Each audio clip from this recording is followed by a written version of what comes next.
Sup, my fellas. Don't forget to leave feedback, and enjoy the story. The multi-story building of the Adventurers Academy High School in Tokyo. A flash of explosion appeared. The fallen guy drove on the ground. The schoolboy smiled broadly and falsely apologized, saying that he had noticed him. He was really killed by the simplest magic. He was incredible. The hero closed his eyes and tried to get up. Getting to his feet, he asked if this was not enough. Wiping his face, the hero angrily said that he promised that he would give it back. He bought what he asked for. In his hand was a bag, a picture of a burger. The hooligan smiled, saying that this is a fresh burger with beef tenderloin. Only 50 pieces are sold in the canteen per day. He bought it. The guys looked into the bag, and he continued, where the drinks are, he could take care of it. A fireball appeared in the palm of his hand, and the guy said that he would punish him, and then he threw the ball at the hero. On one knee, the bully grinned, saying that he knew he was surprisingly weak. The angry girl rested her hand on her side and asked what they were doing. The heroes recognized Rina and said that she was on the disciplinary committee. The phone hit the hero in the face. A shout was heard for him to be happy that they finished for today. The phone fell to the ground. The girl ran to Haruto and called out to him. Sitting down anxiously, she asked if he was okay. The guy replied that she should stop. She would also be bullied if she communicated with him. The heroine sadly lowered her gaze and said that she did not really care about it. The guy wiped his face and said that they would not survive here. He walked away, continuing that if they communicated like in childhood. The upset girl looked after him. Clouds floated in the sky above the school. The heroes walked along the corridor and whispered that this guy was a student of a special recruitment. He was completely ungifted with magic. How did he enter such a prestigious school? They say there was an error in the grading system. Haruto listened to this, straining his eyes shut, and heard someone suggest that maybe someone else was taking the exam for him. The hero was holding a broken phone with a photo of his family, and thought that he would really not like to admit it. But he could not refute these rumors, how a student who studies so poorly ended up in a prestigious school. One day, his parents said that he would be a special student even if he wanted to ask them why. The guy looked at the flying plane and thought that it would be too late. He looked intently ahead. Standing by the window, the guy wondered that maybe he should have died with them that day too. Opening the closet door, the guy reflected that he had been accepted into the school without any magical abilities, so he had only one way to successfully complete his studies. Haruto had a sheathed blade behind him, and he thought it was to become a swordsman. Now that magic dominates society, his useless skills can only be used in close combat. Being the sole survivor of his family and a burden on all missions, he earned a nickname. The boy's face was hidden by a shadow. He remembered that his name was the God of Plague. A 3-story building with balconies appeared. The guy entered the code at the door. Suddenly he noticed something in surprise. A black envelope protruded from the crack in the mailbox, and he thought it was a letter. Haruto sat in an armchair, examining the find. The letter had a turquoise sticker, and he thought that there were no stamps, and the name of the sender too. A drop of sweat was dripping down his cheek. The hero decided that he would try to open it. His fingers took hold of the sticker. The blue light reflected in the guy's eye. It was dazzlingly bright. Haruto stared in surprise at the beams of light spreading out. There was a flash, and the envelope fell down. The guy's eyes were closed. Then he opened them. He stood as if in water reflecting space, and asked where he was. From the fallen drop, circles began to appear on the water. The hero opened his mouth in surprise. The transparent figure was smiling, saying that it was 2054 on the Western calendar. The hero looked ahead in surprise, hearing the assumption that he was a 16-year-old Haruto. A weightless blue figure appeared nearby. The hero confirmed. From the blue figure, words were heard that his name was Haruto. The hero yawned open his mouth when he heard that he was himself from the future. There was only a smile on his face. The creature continued that he had sent him this letter from the future. Haruto from the future approached the hero and said that in 10 years he would become a magician who could manipulate time and space. Still smiling, he said that it would not be soon, however. Haruto from the present was amazed to hear that therefore, he had decided to teach him now. He would become the greatest magus. Frowning, the hero thought what he was carrying. The spirit raised his hand and told the guy that he knew that he was a skeptic. But it was better for him to see once than hear 100 times. Let him do what he said. He had to enter the F-rank Imperial Garden dungeon. Alone, he would contact him after that. There was a fencing tape at the gate of the house. Haruto walked down the corridor of the dungeon and said that there was nothing useful in the cleared dungeons. And holding the envelope in his hand, he said that if it was some kind of hoax, he understood what would happen. A voice was heard from the black envelope that yes, he could burn this letter, let him go straight to the end, then turn right. The hero grimaced in displeasure. Behind him, a whirlwind of air flew down the corridor. Haruto stopped by the wall and said that there was a dead end. Could he burn it now? The voice replied that he should put the letter in a crevice in the wall. The guy exhaled. He inserted the envelope into the gap between the bricks. A luminous line appeared on the wall. And then the bricks parted, forming a passage. The guy stopped in front of him. Stepping inside into the darkness, he thought that he had never heard of the hidden route. The bright light forced the hero to close one eye. In front of him was a large crystal encased in chains. Stopping at the shining stone, the hero heard that it was the skill stone. He had seen it for the first time. Let him touch it and get a new skill. The hero pursed his lips excitedly. His face reflected off the polished stone, his voice apologizing. The crystal turned red and cracked. Violet rays spread all over the walls. A passage has formed in the ceiling. Next to it hovered a black cube. The cube became a fragment of the pattern on the stone. Debris flew in all directions. The brick hovered against the wall.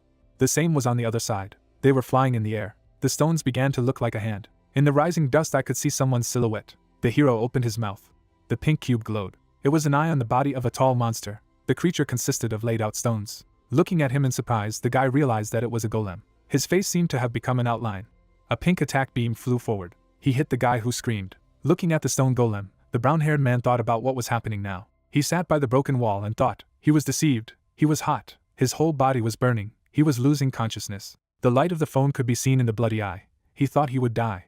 There was a picture of his family on the screen, and he thought of his father, mother, and sister, saying that he would finally see them. Light was spreading from the black envelope. He asked if everything was all right. His hand fell to the ground. The hero from the future turned to the guy, saying that he was not coping with school and would soon die a senseless death from excessive credulity. Haruto's eyes widened when he heard the question. He was fine with that. He remembered the taunting schoolchildren and thought that it was a terrible life in which there was nothing good.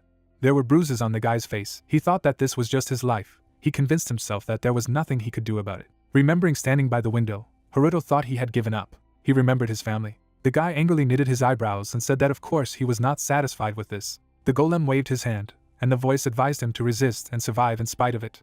A huge monster was approaching the hero, who heard the order to change his life. The attack drove the guy into the ground. He thought that he would not mess with him in such a place. A shining line appeared. The system reported a hidden quest: time and space mage unshakable spirit meets the requirements. Next to the huge hand of the stone golem, notifications appeared that death had been cancelled. The physical body would return to its previous state. Glowing circles appeared near the hero's eye. He said that he would survive. A dazzling blue beam flew forward. Lightning came from the guy's body. They surrounded his hand. The hero who stood up lowered his head. Haruto's eyes glowed, and the system reported that the concept of space-time magic had been acquired. The blue crystal was chained. Then it shattered into small fragments. A blinding blue flash appeared. She encountered the body of a stone golem. The guy's silhouette was reflected in the pink glass. There were blue lightning bolts around his body. They spread from his back. They surrounded the blade in a sheath. The guy stood in a confident pose. Smoke was rising all around. The system reported that space-time magic had been acquired. Acceleration, physical rewind, stop chain had been acquired. Looking at his palms, the guy learned that in the passive skill of the Space and Time Magus level 1, unlocking potential plus 30% characteristic obtained. He asked what it was. Haruto looked at his hands in surprise and heard a voice that said that in order to speed up his awakening, he had to take a risk. He apologized for not telling in advance. The hero clenched his fists and heard that in fact, space-time magic is mastered only after 10 years. Only he was able to complete the hidden quest. Frowning ahead, Haruto asked not to say that he was indeed from the future. The golem behind waved his hand. The guy from the future ordered to come to life, because the training would begin now. The monster's eyes glowed pink. Haruto frowned at him. Then he bounced away, avoiding the blow.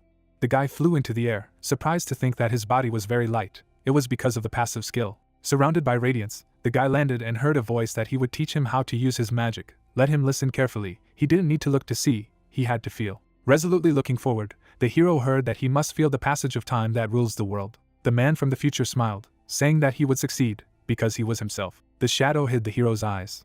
The monster attacked from above. The stone palm was clenched into a fist. Haruto closed his eyes, saying that he had to concentrate and feel. Waves of energy flew from the golem. He thought it was a current. The fist was approaching, and the hero continued, of time all over the world. Haruto did not move. Then he resolutely opened his eyes. The stone golem stared at him. Blue lightning flew out of the hero's eye. He jumped, avoiding the attack with his fist. Smiling slightly, Haruto said that he would activate space-time magic. Landed on the golem's hand. Surrounded by blue pixels, Haruto applied speed boost level 1. Then he quickly ran forward. It swept quickly over the stone body.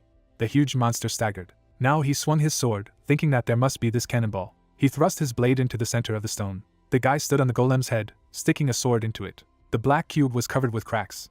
Then, a pink glow flew everywhere. The guy was surrounded by scattered debris. The foot touched the ground. The hero confidently walked away from the fallen golem. There are system notifications that the adventurer Haruto has been leveled up by 4 and the sword has been increased by 8. 45,800 reputation points have been gained. Raising his hand, Haruto looked at the symbols that appeared. Looking away, he heard a voice asking, did he believe him now? His fingers gripped the hilt. Holding the envelope, the hero replied that probably yes. The voice said that his next step was to leave the dungeon. As Haruto walked away from the fallen golem, he asked if there was anything else to do and heard that yes, a short detour. They were going to where Rina would be killed by the monster. The hero stopped. His legs trembled. The hero asked what he was talking about. Looking at the black envelope, the guy asked in amazement, what did he say? Introducing the blonde girl and footage from their past, Haruto heard him talking about his childhood friend, a D-rank dungeon.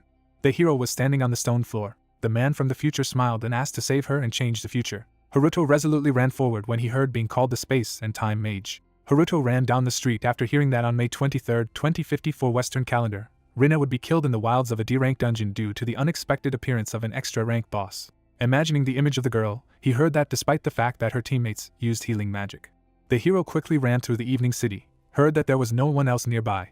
The entire team was completely destroyed. It was all not her fault, of course, he shouted to silence the voice. A concrete entrance to the dungeon appeared. Furrowing his brows, the guy asked why he hadn't told him earlier. He was moving forward rapidly and heard the voice of his future self, who asked if he didn't want to be a loner, because everyone he communicated with was in trouble. He remembered the crowd standing behind him and heard that for the same reason, he didn't really care that everyone avoided him. And yet, why did he care so much about others? Haruto noticed a figure standing in front. He turned around to see the monster behind him. The green creature smiled predatorily. The voice advised him not to pretend that he had an epiphany. The blade was surrounded by lightning. The guy attacked monsters and heard that this world could be changed with his help. Pieces of the goblins' bodies flew to the sides. The voice continued with his help. His foot touched the ground, and Haruto told his future self to shut up again. He resolutely looked ahead and continued that he would do what he wanted. The man smiled and said that he understood. This was the answer he was waiting for. He would teach him how to use magic. An explosion thundered on the lower floor of the dungeon. The girl was thrown back. Teammates saw her fall on her back. Rina was lying in a large crack in the floor. The girl's eyes were closed. She opened them a little. The creature was holding a blade. Instead of a head, there was a blue flame. In front of her was a dark guardian, an extra S-rank boss. The guy said displeased that he had not been informed about him. The girl added that it did not work. He did not react to barriers. The girl with her hair tied up in a ponytail shouted for them to calm down. They have a chance to win if they attack him all together. The guy exclaimed in fright, "No, he doesn't want to die." The Dark Warden charged just as the girl was shouting that this was not the time to say that. Swinging his blows, he cut the heroes. Thrown back by the attack, the heroes screamed. Rina opened one eye. The pupils reflected the bodies of their comrades. They were lying on the ground in front of her. The girl was lying face down. Blood was running down the guy's cheek. The eye reflected how the heroine reached out to Rina and asked for help. The Dark Warden approached the girl. She waved her staff, directing flames at him. A volley of fire struck the monster's head. However, the blue flames reappeared. Rina looked at him in fear. He raised his hand with a sword. He slashed his weapon sharply from top to bottom. Closing her eyes, the girl asked for help. In front of her stood Haruto, surrounded by chains, who used the space-time magic stop chain. Opening his mouth, the guy asked if she was okay. He spread his arms, holding the attack. The heroine's gaze was surprised. Turning to the enemy, the guy ordered him to move away. He was standing in front of the boss who pointed his sword at him. The guardian slammed his blade down. Haruto jumped away, leaving a trail behind him, and the warrior raised his sword. Bright traces remained from the blows. The guy swung his blade, thinking it was here. He closed his eyes, realizing that he was not succeeding. The weapon struck the monster's body again. The blades crossed. A crack appeared on the blade. The surprised guy saw a piece of his blade fly off. The flames on the monster's body were pink. Staring tensely ahead, the hero cursed in his mind. A black crack appeared. The monster stood in front of the hero. A bright pink beam flew forward. Everything disappeared in a bright explosion. Haruto moved with his legs apart and applied speed boost. He stared intently with bright eyes as he thought of his sword. Remembering the blow, he realized that it could not penetrate his armor. The guy remembered how Rina attacked and thought that he was doing damage to exposed body parts. Remembering the pink flames, the hero decided that he needed to focus on his head. The Dark Warden's head was a bundle of flames. Haruto rushed forward with the shard in his hand and heard the sword break. He replied that he knew. Opening his mouth, the hero used space-time magic physical rewind. Covered with blue pixels, Haruto shoots. Black lightning bolts radiated from the center. The blade slammed into the part between the armor. The beam shook the opponent's body. In his hand was a broken helmet. The guy's foot touched the ground. An explosion rang out behind him, a voice saying that it seemed to have changed fate itself. Rina looked at him in surprise. The guy took a step. He put his hands back. Opening her mouth, the girl screamed what was going on.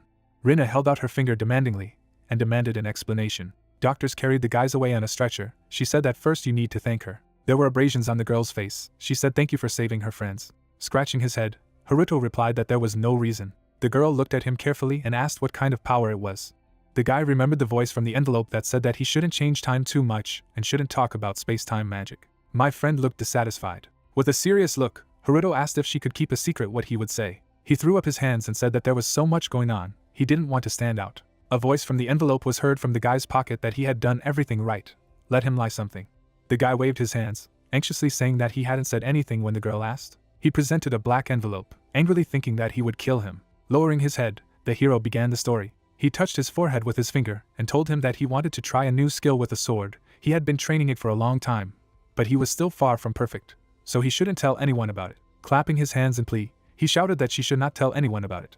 Rina touched her face thoughtfully. She blushed and asked, "Will this be their secret?" The hero was alarmed. He agreed, confirming that it was their secret. The heroine smiled.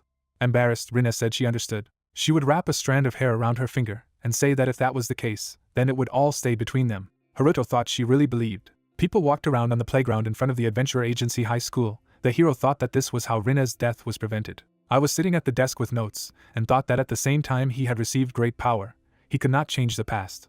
The guy was sitting at the table, putting the notes on the table. He thought that he could change the future. The hero looked away when he heard his nickname called. There was a trio of hooligans standing there. The guys laughed slyly.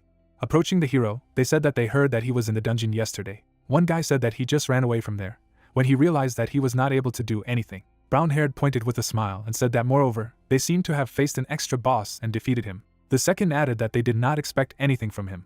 Haruto looked at them thoughtfully, and thought that there was some kind of witness. It turned out that his friend was there, and now he is in the hospital. He has serious injuries, and the medicine is very expensive. With a cunning smile, he showed the sign of the coin and asked if he understood what he was talking about. The money was from him, and silence from them. Haruto stood in front of the gang. Fire appeared in the palm of the bandit's hand. He asked, "Does he want to become their punching bag?" The second demanded to say something. Opening his mouth, the hero said that he had had enough. A classmate, not understanding, blamed everything on him. Haruto sternly repeated that he had had enough or they were deaf. A vein bulged on his opponent's face. The guys shrugged their shoulders, calling him names furiously.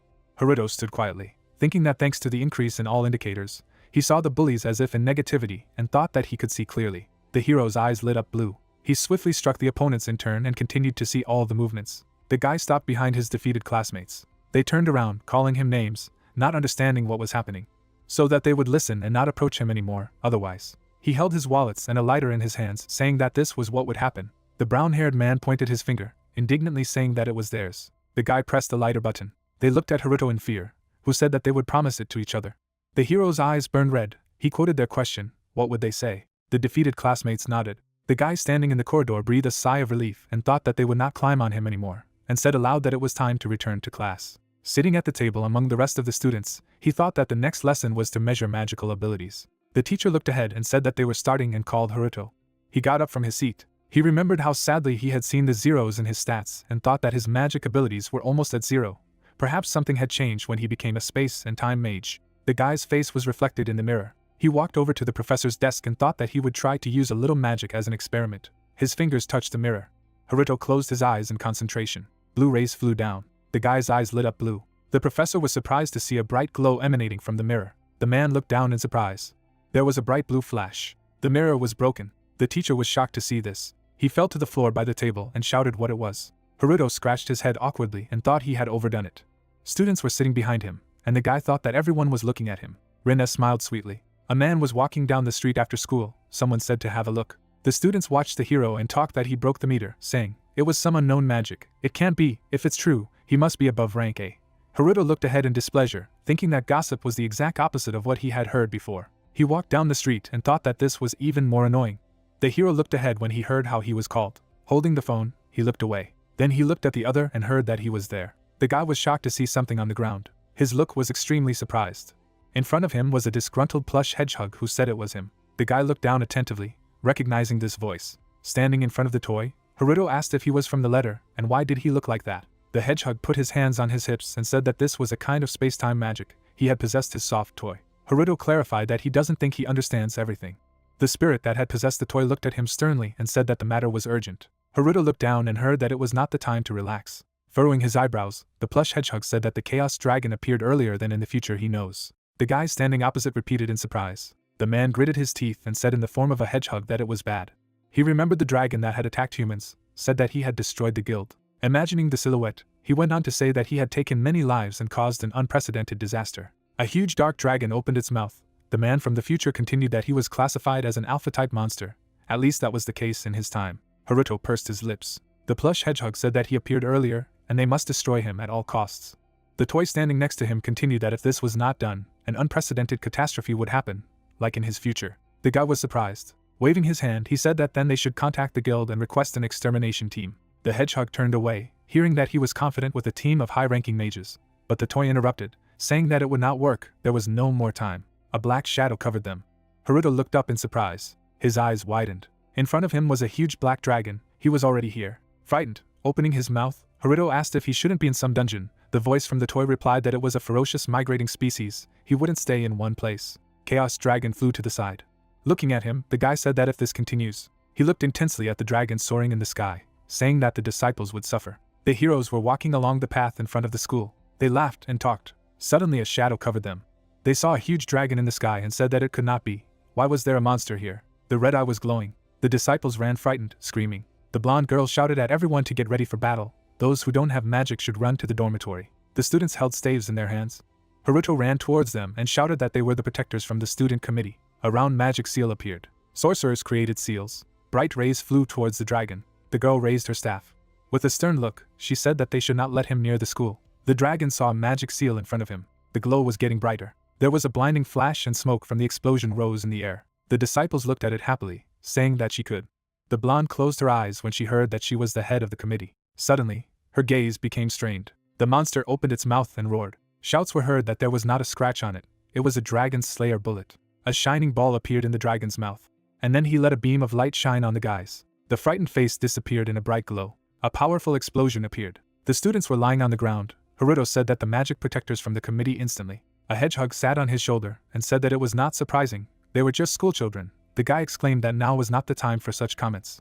Opening its mouth, the toy called to the hero. Haruto squeezed his eyes shut when something pink flew over his face. The hedgehog was holding the container. The guy asked what he was doing. The dragon's red eye glowed, and the words were heard that it was incense. This smell attracted dragons. The monster opened its huge wings. The man from the future explained that the dragon was incredibly ferocious, but not very smart, respectively. He looked up tensely when he heard that he would now be aiming only at him. The monster approached, its mouth open, the voice saying that it had to do it, it had to defeat it. Haruto calmly looked ahead. He heard the request to show them the power of his magic. The main character writhes from the mucus that got on his face. He stands still, asking what he is doing. A giant dragon looms over him. It is said that it is dragon incense, so he will become his only target, because the smell attracts the monster. Haruto frowns at the enemy as he hears that he must win this fight. The eye of the flying creature lights up red. The dragon flies directly at the main character, who begins to run away, while the little assistant prompts him. A friend runs nearby and asks if he is okay. Haruto, frowning, turns around at this exclamation. The girl's pick rin up, he notices it. Haruto shines with a blue light. He is asked that he does not want to involve her in all this. He denies it. A little helper with a serious look demands in this case to run further, because this way they can avoid unnecessary eyes. They rush forward, the protagonist using a powerful acceleration. The giant dragon continues to chase them through the quarters of the city. A fighter runs among the Tokyo train tracks. He deftly jumps over, declaring that this is an abandoned train station. Haruto rushes on. The protagonist stands next to a small animal, clarifying what kind of dragon it was.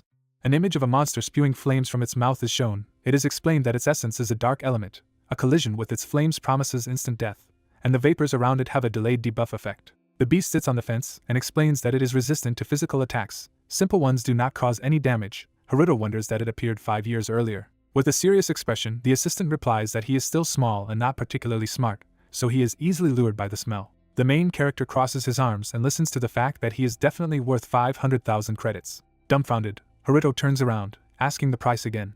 In a rage, he shakes the animal, which declares that this is the price of incense, took it from his account. The little helper smiles awkwardly as he is stretched out with his arms and shouted about what he is doing and how he knows his password in the first place. The disgruntled protagonist stands opposite, hearing that there is no need to worry, because he will quickly return what was spent, and in the end, if he is defeated, the reward will be huge, and that's not all. The imperturbable animal claims that money is just the icing on the cake, with a skill cube from this monster. A blue flying cube is visible, saying that Haruto will be able to gain a new magic skill. The worried guy watches. He is offered to solve problems as they come. A serious animal sits on the fence and explains that the dragon of chaos is far from adult. Its weak point is the heart, and it is extremely vulnerable. Suddenly, they see an attacking dragon in front of them, without having time to finish. The protagonist and his companion bounce off a powerful explosion. A ferocious monster forms a cloud of fire in its mouth. The main character feels how everything around him is trembling. Strong flames erupt directly in their direction. MC deftly bounces off and runs away. He stops nearby, and holding a sword says that he did not think of it himself. Haruto looks ahead in surprise. A purple aura permeates everything around. Stones rise into the sky.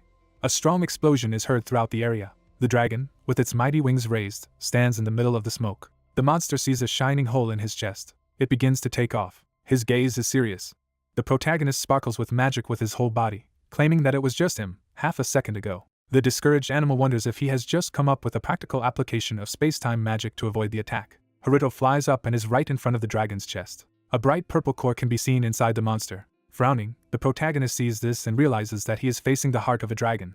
In a rage, he swings his blade, slashes a huge dragon. The monster begins to roar in shock. The main character realizes that he does not feel the slightest resistance. A bright flash of purple is heard in front of him. He looks at it in horror and realizes that this simply cannot be. The monster's body suddenly disappears. There is only smoke around. Haruto turns around and asks his companion that he didn't talk about such an ability. The hero lands on the tracks, hearing that he can turn his body into steam, so you need to be more careful. The disgruntled protagonist asks to warn about this in advance next time. The animal with a serious look says that the reverse process is also possible. The ferocious dragon absorbs energy. Small monsters appear in front of it. The companion explains that when the steam turns into small dragons, which are called legion. The excited guy frowns, reminding him that he was told that it was just a cub. Dozens of small creatures fly in the sky. Haruto says that it is not so easy to cope with him, and he was originally supposed to be a strong opponent, but only after 5 years. The protagonist with a sword stands next to his companion and asks why he appeared now. He assumes that he managed to change the future by his actions. With a slight grin, the animal says that you need to answer for your actions and defeat him. MC sighs, asking that it's all his own fault. Suddenly, an energy monster appears in front of his face. The protagonist jumps away from a powerful explosion using acceleration. He sees an approaching dragon, deftly swivels his sword, cutting through the mutant. The enemy's silhouette dissipates. They circle over the fighter. The guy realizes that small dragons do not evaporate when he attacks them. The assistant at this time urges you to fight them off and look for an opportunity to attack the main dragon. The fighter stands firmly on the ground and prepares to act. His legs begin to glow, declares that he himself knows what to do. There is a bright shine in his eyes. He understands that he needs to act right now. It jumps forward, accompanied by a powerful flow of energy. He swings his blade and cuts through flying creatures. Skillfully slashes with his sword. Over and over again, it cuts through energy creatures. The companion is sitting nearby at this time and realizes that he has destroyed everyone and apparently his level has increased by 3. The tired protagonist wipes away the sweat, asking if they are over. The main dragon appears in front of the fighter with a shining heart in his chest. The monster opens its mouth and unleashes a powerful stream. The protagonist is discouraged by the impending attack. A strong wave is moving directly towards him. A powerful explosion occurs in the middle of the railway tracks. The guy is holding on to the car in shock. The dragon, having once again opened its mouth, is preparing to release energy again. The protagonist's eyes are wide open with excitement and surprise. Gritting his teeth, he rushes away, realizing that there will be another attack. A strong explosion occurs. Haruto looks ahead and realizes that he has spent a lot of energy on those dragons. At this rate he can lose. The protagonist's gaze is focused, aware that he will have to wait a few minutes before attacking again. The smoke disperses through the air, realizing that it must hit the weak point, the heart of the enemy. The fighter deftly dodges the lunge of a mutant that flies by. Excited, Haruto looks up and watches. A flying monster looms over him. The assistant notices that things are bad, because now the protagonist's attacks will not reach him. A powerful dragon flaps its wings, emitting an aura. He has a ferocious appearance, huge fangs. The main character does not understand what to do. There are cars nearby. A train is seen nearby, and Haruto wonders if there really is nothing he can do. The guy turns around with concentration. He sees trains in the distance, realizing that this is what he needs. With a serious look, he prepares to act, thinking that if he does what is necessary. The assistant, perplexed, asks what he came up with, because the situation is becoming more and more difficult.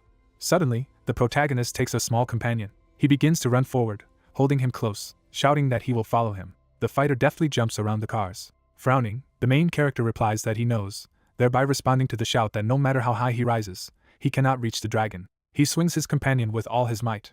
He throws it at the monster, stating that this is why he will do so. Haruto holds a magic chain in his hand. She shackles the flying pet. He used space-time magic. Haruto relies on his assistant. He jumps high up, approaching the dragon, while his companion flies to the ground in shock.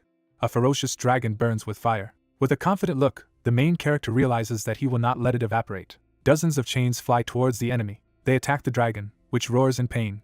Haruto approaches him, swinging his sword, at which time he realizes that he won't have the strength to hold him for more than a couple of seconds, but it will be enough. The guy starts attacking in anger. He touches the point of the blade to the opponent's heart. The protagonist's gaze is extremely harsh. A bright light bursts out of the mutant. The blue chains emit small sparks. Haruto continues to press on his sword. Everything around him sparkles. The magic chains are broken. The tip pierces the dragon's heart. Blue lightning shoots in different directions. The giant dragon roars in pain, streams of light bursting out of its body. Its weak point crumbles into small pieces. A soft toy lies on the ground. A powerful explosion occurs nearby. The system says that the main character defeated the Dragon of Chaos.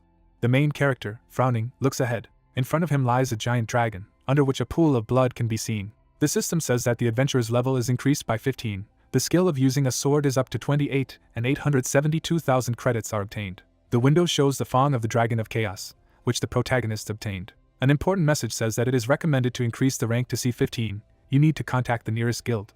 A voice from the envelope states that as expected of him, a good job has been done, however. The enraged animal shouts that he used him as a stepping stone, and how to understand this at all. At this time, the main character is carefully examining the system window. He stands with his back to his companion, reading about how the secret skill of space-time magic has been increased by 20, the skill of physical rewind, acceleration, and the passive skill of a level 2 mage has been acquired. Frowning, a voice from the envelope says that he managed to prevent a terrible catastrophe thanks to this, so he forgives.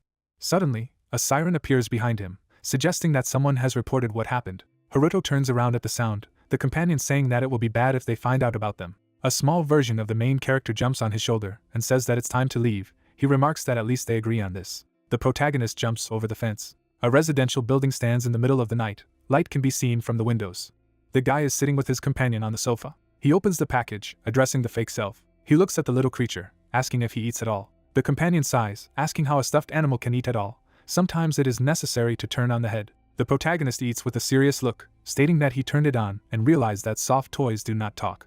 He brought the sandwich to his mouth and suddenly remembered something. He gets up from the sofa and walks on, a soft toy watching him. MC walks over to the table and pours himself a drink. He puts a mug in front of a photo of his family and tells mom and dad that he came home. The companion sits silently on the sofa.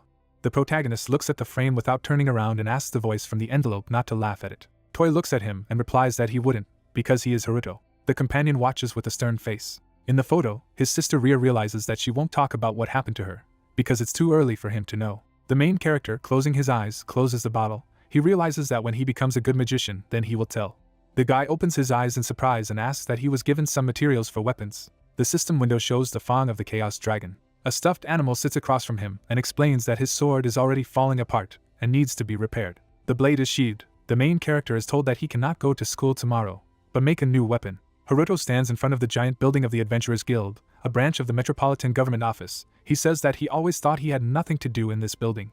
The companion sits on his shoulder with an angry look. He smirks, stating that thanks to him, they are now here. The guy goes to the door with the toy. It is said that they will go home as soon as they finish here. Events take place at the reception. The protagonist looks at the screen. While number 23 calls to the counter, the main character understands that it is their turn. A smiling worker asks how she can help. He replies that he cleared the dungeon and would like to check the results. Haruto holds out the card. She notices that the guy looks weak and inept. With a nervous smile, she says that she will do it now. She takes his card after asking for it. The worker looks at the screen in front of her. Inscriptions are visible in the bright blue window. MC is amazed to see a window in front of him. The girl calmly explains that it is necessary to confirm the identity by placing a hand on the panel, then they can see its results. Haruto touches his fingers to the window. The employee scrolls through the screen and watches. Her eyes are extremely surprised. She sees a record in front of her that the adventurer's rank is being upgraded from E to C. She exclaims that the guy has risen in just one day, because it is impossible. The discouraged girl is in a stupor, stating that this is very strange and perhaps just a glitch in the system. Other fighters walk down the corridor and turn around. The main character thinks that this is very bad. His gaze is serious. He realizes that he cannot attract attention to himself. He hates when this happens. Haruto holds out a glowing hand in front of him. Using a second-level physical rewind, he wants to give it a try. The main character looks at the employee with a slight smile and says that apparently the identity verification was successful. The system says that he has E rank. Haruto looks at her and clarifies if this is the case. The lady holds the card and says that she will now give it back, while realizing that this is very strange. The main character takes her away and thanks the girl. The message indicates that he has still increased his rank to C. The question is that he applied rewind only on the screen. The protagonist, closing his eyes, asks that they should change the future as little as possible. He goes to the elevator and asks if he is here. The elevator arrived. My companion said that I needed to get into it. Haruto drives silently inside. The doors open. He goes outside. He sees a door in front of him with the inscription A and tells the toy that no one below this rank can enter here. The companion sits on his shoulder and asks him not to pay attention to this. Suddenly, the soft toy turns into a letter, emitting a bright light.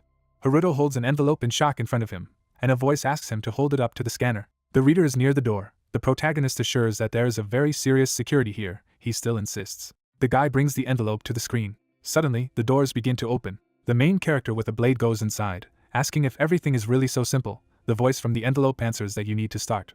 Pleasantly surprised, the protagonist hears that they will make weapons suitable for a space and time mage. The protagonist turns around when he hears the question that they have some kind of excursion planned today. A guy in a white coat is standing nearby and working. In the hand of the main character is an envelope that says that this is not his journey, they just need to make a new weapon. The stranger turns around, asking if he is an adventurer. A man with glasses is the head of the weapons lab, Tokimyun, and sadly asks that he has a rank higher than A. The worker scratches his head, stating that he can't shake the feeling that he is a student no higher than F rank, while clarifying that he broke down the door or something. The protagonist holds out the Fang of Chaos to him, after the advice of the voice from the envelope. Fang shines with a purple light, and Haruto states that it is a very rare material and he would like to make a weapon out of it. The man adjusts his glasses and asks to see. He looks at me in amazement, saying that this is not bad. The protagonist agrees with a serious look when asked if he has killed a monster. Tokimyun looks at him and says okay. He points his fingers at his watch. Suddenly, a hatch opens in the floor. The employee says that you can start. The doors of the secret hatch move apart. Suddenly, a device flies out of there. The man claims that this is the most high-tech device in Japan. Inside, doors open. It is said that this is the latest development in the sphere of another world. Amazed, Haruto hears about the fact that the analytics materials he brought are missing from the guild archives. The device is in the middle of the laboratory. Tokimyun says that he will take the chance to study it, and the protagonist will be able to use the device for free and will be able to call when he is done. A bag lands next to the guy. A voice from the envelope says that Haruto has never made a weapon and you can teach him. Surprised, MC looks at the system window. He points his finger at the screen, realizing that in the academy you can only learn to craft weapons with rank B and above. The hero stands in front of the open device, hearing from the letter that the whole process can be divided into 4 parts. The first is that you first need to decide which weapon will improve. He will have a sword. A scheme with ranks and a protagonist is shown. It is explained that next you need to choose an attribute with which they want to improve weapons. Because the higher the rank, the fewer items are required. The protagonist with a serious look remembers that his sword is F rank, so they can only use one attribute. Various materials are shown. A soft toy explains what to choose next. There are different groups. There are minerals. There are materials for monsters. The swords collide, causing a spark. It is said that in some cases it is even possible to combine 2 swords. In the system notification Fang of the Dragon Chaos, the companion reveals that they have it as a material. Then after they have everything prepared, they can start synthesizing. An important factor is the amount of time he spends on crafting. Haruto carefully examines and thinks when he hears that all of the above determines the strength of a weapon. The guy reaches for the blade after they start. In the system window, there is a choice of 5 elements: fire, water, air, earth, lightning. A voice from the envelope asks if there are really only such elements in this time. The main character pokes at the zipper, hearing that there is nothing to be done about it, and you need to choose it. The compartment is pulled out. The protagonist asks that now he probably needs to put the material.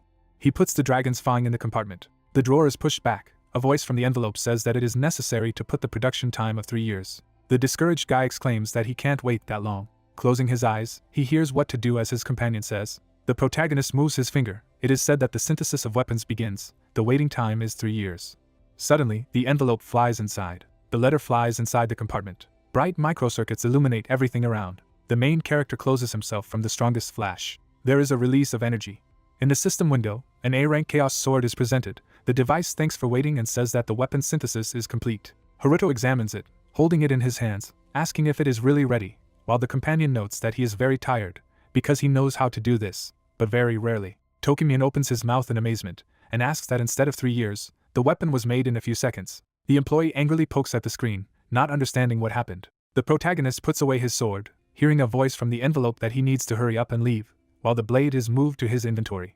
Haruto heads for the exit and thanks the manager, who in turn asks him to wait. The main character walks along a dark corridor. Someone asks if he knows the rumors about this anon. The guy turns his attention to the side. A stranger explains to another that he killed that huge monster so quickly, he wonders that he was alone, an amazing newcomer. Haruto passes by as they discuss that it is impossible to imagine what kind of person he is. If his identity was revealed, the famous clans would do anything to lure him away.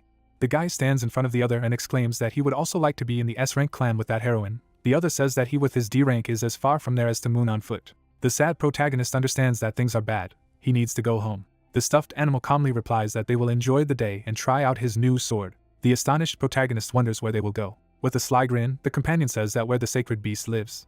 The 3-headed energy dog barks ferociously. Haruto asks in horror about the sacred Cerberus. Rinne runs frightened and calls out to the protagonist. The girl exclaims through tears that thank God he is alive. Lowering her head, she says that she heard that the monster that attacked the school flew after him.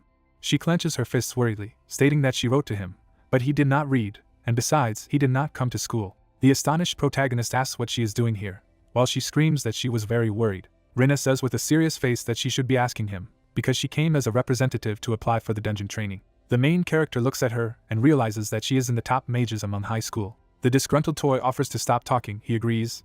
Wiping away her tears, the girl declares that she is glad that everything is fine with him. Haruto apologizes with an awkward smile for making him worry. Rina wipes away her tears and smiles. A disgruntled toy sits in a briefcase. The girl exclaims who it is. She sees him with loving eyes and calls him very cute. The heroine grabs him and wants to see him. The girl hugs him tightly and says that it smells like Haruto and it is very nice. The angry toy thinks that this is just absurd. A surprised friend hears an offer to take a toy for a couple of days since she liked it so much. A discouraged companion sits in her arms while the protagonist says that he will give it back later. Embarrassed, Rina thanks him for the opportunity. Haruto turns around and waves his hand, stating that they will see each other again. The girl happily waves her hand in response. The main character realizes that he was able to distract her. The companion mentally asks him to wait. A cry is heard throughout the neighborhood with a request not to abandon him. The events take place the next day at the high school adventure academy.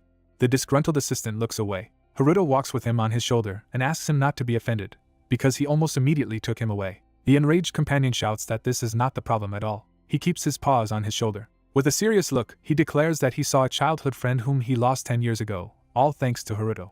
The main character is surprised to hear words of gratitude. The protagonist walks through the park, saying that he is glad to hear this. A guy with a phone sits nearby and says that MC is known as the god of the plague. The main character is walking. The stranger calls him interesting. The adventurer sits with his legs crossed and says that he will be his target. The protagonist goes forward unsuspecting. The stranger offers to amuse him, calling him a mysterious blade that cuts dragons. Near the door there is a sign that reads Student Council. The hero is furious and puts the papers on the table. Various awards and crystals are visible on his clothes. A girl with glasses named Yuzuki angrily asks if he really doesn't know anything. The main character stands in front of the vice president of the student council and assures that it is so. The lady holds sheets of paper and says that the day before yesterday, when the dragon attacked the school after school, the disgruntled girl claims that there are rumors that the guy ran in the same direction where the dragon flew. Haruto scratches his head in bewilderment, explaining that the monster switched to someone else and began to chase him. So most likely that guy won, and he was just lucky. Yuzuki, frowning, asks if he knows that student. The protagonist sits on a chair and shakes his head, saying that he does not know, because at that moment he was most thinking about where to run away. The lady adjusts her glasses and says that everything is clear. The main character takes the door handle and says that in this case he went to class. At this moment she asks to wait for him. The guy walks down the hallway, wondering why he is suspected. A soft toy sits on his shoulder and says that most likely because of this. On the screen of the tablet, you can see a post in which it is discussed that a student is saving the city from a dragon. The monster screams furiously. People write that the guy is just a savior. Footage of the battle is visible. Some people assume that this is a fake. The protagonist wonders if they can delete the video with the help of magic. The disgruntled companion replies that with his skill level, this is impossible. The main character thought so. Sighs, the guy goes inside. He looks attentively in front of him. Other adventurers in the class notice him. Haruto sits down at the table, realizing that everyone used to avoid him, but now, the amazed guys follow him. The protagonist understands that now everything is somehow different. Rina hits his desk and shouts that he must be careful. The protagonist asks again. The raincoat guy comes closer, stating that he doesn't need to say anything more to him. The white-haired hero goes on. Everyone turns to him. The president of the Ryuga Student Council, with his hand on his heart, says that he will take care of it. With a confident look, he closes his eyes and introduces himself by name. The arrogant president declares that he is a brilliant magician, whom no one can get ahead of in the ratings, and in short, the strongest player in the school. A surprised MC stands with Rina. He is asked that his name is Haruto. He agrees. Ryuga raises his hand with a sinister grin and claims that he has come to challenge him to a magical duel. The blonde froze in anticipation of a reaction. Classmates grinned, discussing that the hero was finished. Haruto exchanged glances with his interlocutor and frowned. The guy remembered how the meter broke, and the brunette was embarrassed, and Ryuga said that a loser with no magical abilities destroyed a device for measuring the abilities of mages, and traces of unknown magic remained in place. Then shots from the news flashed through his head, and the blonde added that the interlocutor had also destroyed that fierce dragon alone. The main character narrowed his eyes, wondering how he knew everything. The other man touched his chin and muttered that it was interesting. He flashed his eyes and offered to nip everything in the bud. The brunette frowned in response. The president of the student council waved his hand and said that he had also defeated the dragon on his own. The guy grinned and said that in a magical duel it would be found out who was more suitable for the title of Dragon Slayer. The hero imagined the arena and thought that he was being summoned to a special form of testing allowed and conducted by the agency between students to assess their skills. He introduced the two wizards and remembered that the results of duels were used to rank the students. An image of a winner popped up in front of him, and students at the top are guaranteed privileges, and usually join the guild after graduation. However, the only rule of the duel is not to use magic that can lead to death, severe injury, or indelible consequences. Haruto thought of the people in the uniform of the student council and noted that the contenders for the duel are chosen by the party with the lowest rank, while they have the right to nominate an opponent with a higher rank. The blonde turned around, and the main character remembered that a person with a higher rank cannot refuse an invitation to a duel, but a person whose rank is lower can do it. Haruto sighed, thinking that he would never in his life accept a challenge to a duel from a student who ranked first in the school. Ryuga pointed to the girl and advised her to pay more attention to her social circle if she wants to become a member of the student council next semester.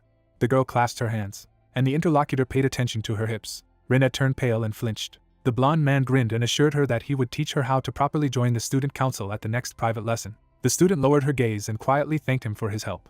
The main character watched them from the sidelines. He clenched his fists forcefully. Then he stood up and called out to the president. The guy straightened up and stood in front of him. Haruto looked at the blonde man resolutely and stated that he agreed to a duel. The girl turned to him in surprise. The interlocutor grinned and wanted to say something, but the hero interrupted him, saying that there was one condition. He arched an eyebrow and asked again. The brunette pointed his finger at him and suggested that the loser drop out of school. The president grinned. He turned around and happily agreed. The hero looked after him intently. After a while, the young man took a bite of the burger, and the voice noted that it was cheeky. A toy sitting next to him added that he was becoming more and more like him, and warned that Ryuga was strong. The brunette looked at his interlocutor in surprise and asked if he really knew him. The doll nodded. He introduced the tall building and the cloaked people, and revealed that the blonde would become the director of the guild's branch in Shinjuku and create many new fire element spells, as well as become one of the 7 sages. The hero introduced the student, and the interlocutor agreed that he was quite slippery and would use his position to suppress the women under his command. Haruto visualized the president harassing his girlfriend and muttered that the guy was also an asshole. The voice remembered the mages and added that Ryuga was good at leading people, and he was also so sure that the young man was a dragon slayer, most likely because his subordinates had told him something. He introduced the blonde man and stated that his talent for magic was beyond the pale, and he had reason to call himself a genius magician. The brunette was sweating when he heard that he couldn't beat him in the present. The toy squinted at the ward and offered to look at the indicators. A window of characteristics opened in front of them. The hedgehog appreciated the skills he had learned and admitted that the young man had grown up a lot. He touched the screen, on which sparks ran. The letters blurred and began to change, and the hero guessed what he was doing. In front of him, there appeared the characteristics of an opponent who was 10 times stronger and was already at a rank. Haruto looked at the toy puzzled and asked if it was also space-time magic, and he was surprised that there was such a big difference between him and his rivals. He turned, noticing a girl who was comforting a friend. The second one cried and muttered that she couldn't do it anymore. She arched an eyebrow and asked why she couldn't use magic at all now, because she would easily fail the exam. The interlocutor looked at her anxiously and said that she was good with her wand. On the other hand, everything else. The student lowered her head and decided that all that remained was to go to a private lesson with Ryuga at his home. The main character shuddered in surprise. He looked at his hand. The image of the president who had threatened Rinna appeared before his eyes, and the girl said doomly that at least she would just undress, close her eyes, and everything would be over quickly. The brunette clenched his fist and turned to the students. They turned around in surprise. The guy moved in their direction.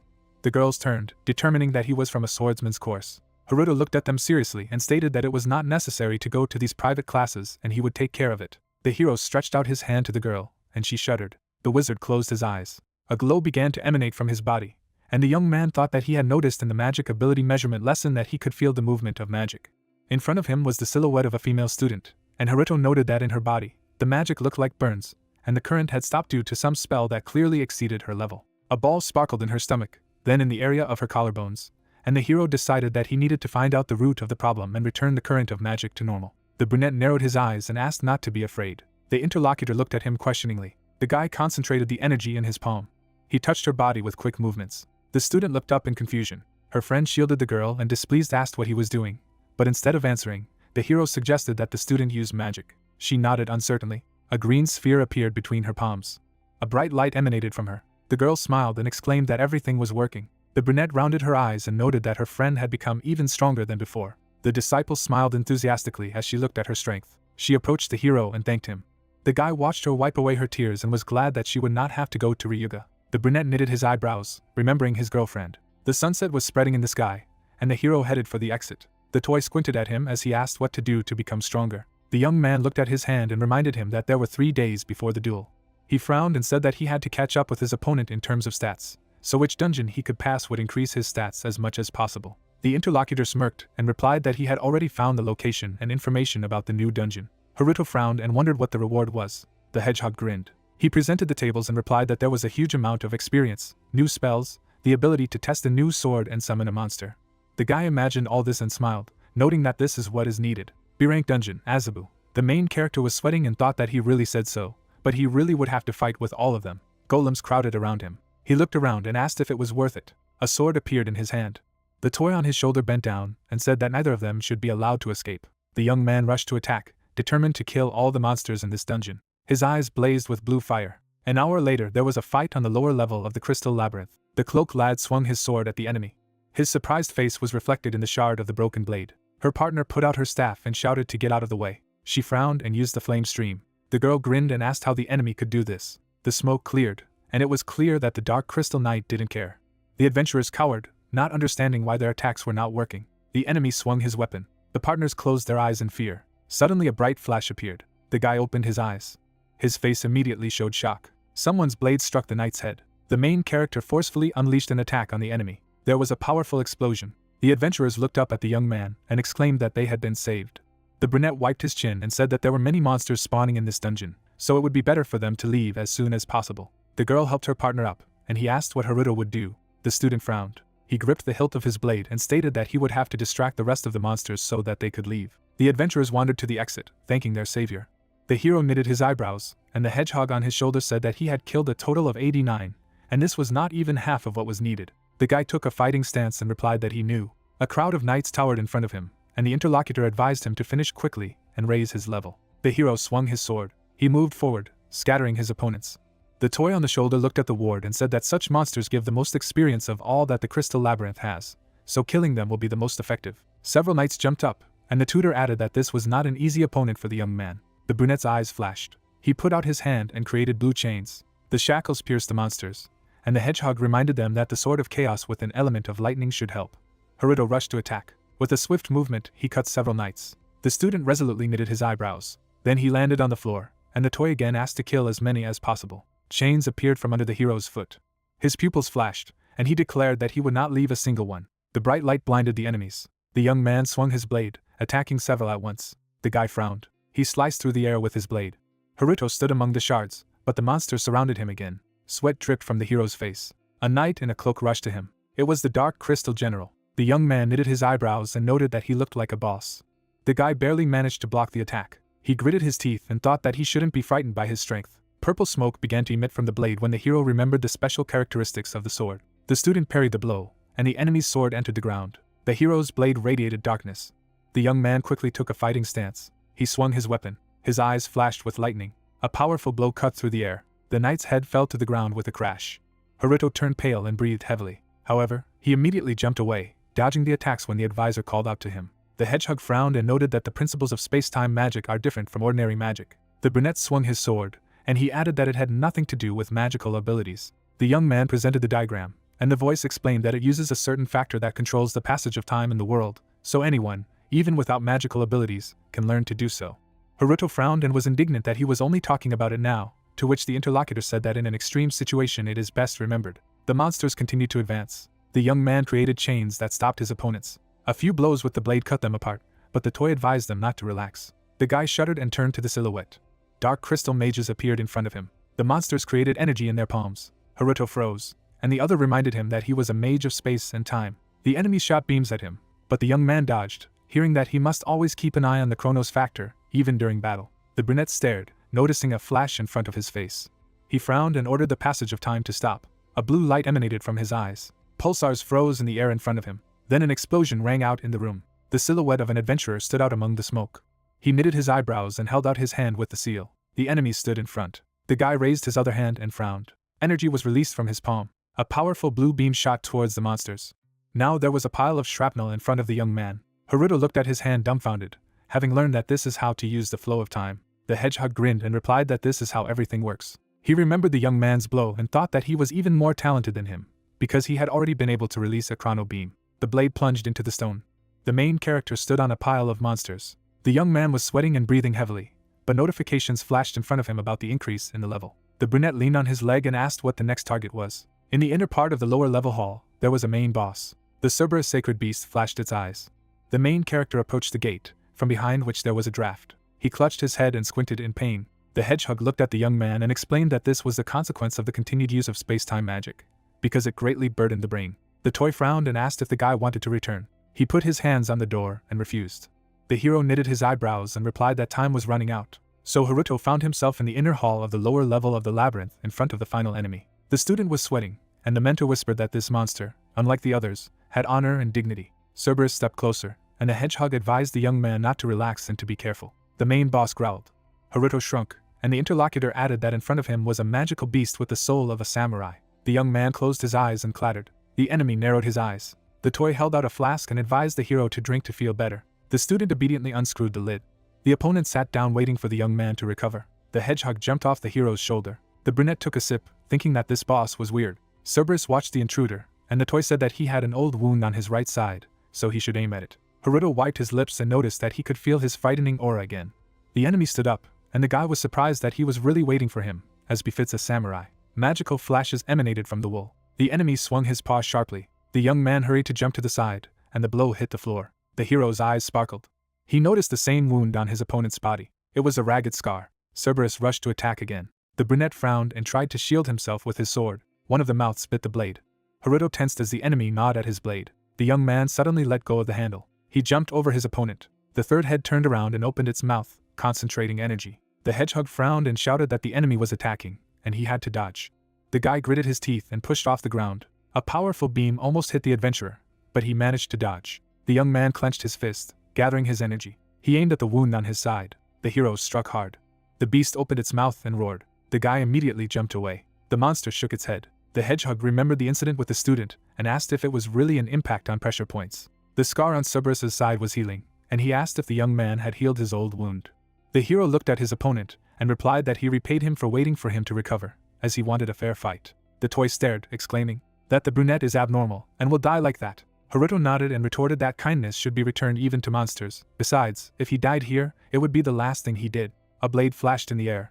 The sword fell to the floor in front of the protagonist, and the hedgehog was surprised that the enemy returned it to him. The beast looked at his opponent patiently. The guy sweated and replied that he did not need him. He clenched his fists and asked to attack. Haruto unleashed the energy and stated that it was not for the sake of leveling up or killing the boss. The young man knitted his eyebrows and said that it was a duel. Cerberus narrowed his eyes. The rivals stood opposite each other, and the hedgehog did not understand what was happening at all. The guy attacked sharply. He twitched as he saw a paw approaching him. The student received a blow and flew away. The adventurer crossed his arms in front of him. Then he pushed off the crystal. Its power cracked the surface. The young man's fist slammed into the beast's muzzle. Behind one head, the monster's entire body fell backwards. However, another mouth has already appeared next to Haruto. Teeth sank into the hero's hand, and he cried out. He closed his eyes and clenched his jaw. The enemy slammed it into the wall. The young man hit himself and sighed sharply. The toy looked at him anxiously and called out. The guy sat down on the ground, and the mentor shouted at him to get ready. All three heads were preparing to attack with magic. The hero opened his eyes, from which light emanated. The space around him was covered with blue energy, and the student decided that he would show everything he could.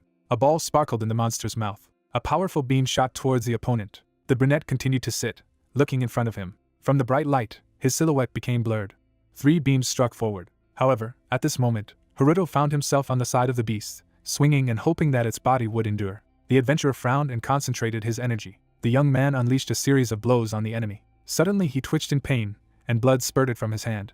The hero gritted his teeth and remembered that the monster had bitten him earlier. Cerberus grinned and swung his paw. Haruto clenched his second fist. He frowned and struck. The enemy was thrown back. The beast opened its mouth and howled. The guy pushed off the ground. He swung his leg, hovering over his opponent. Haruto narrowed his eyes and shouted that this was his end. A powerful attack fell on the monster. The main character stood over the body of the enemy. The young man turned pale and asked if he had always been so strong. At these words, the guy staggered and fell, and the system announced that the B-rank Azabu dungeon had been completed. Haruto opened his eyes. He looked to the side as the voice asked if he had finally woken up.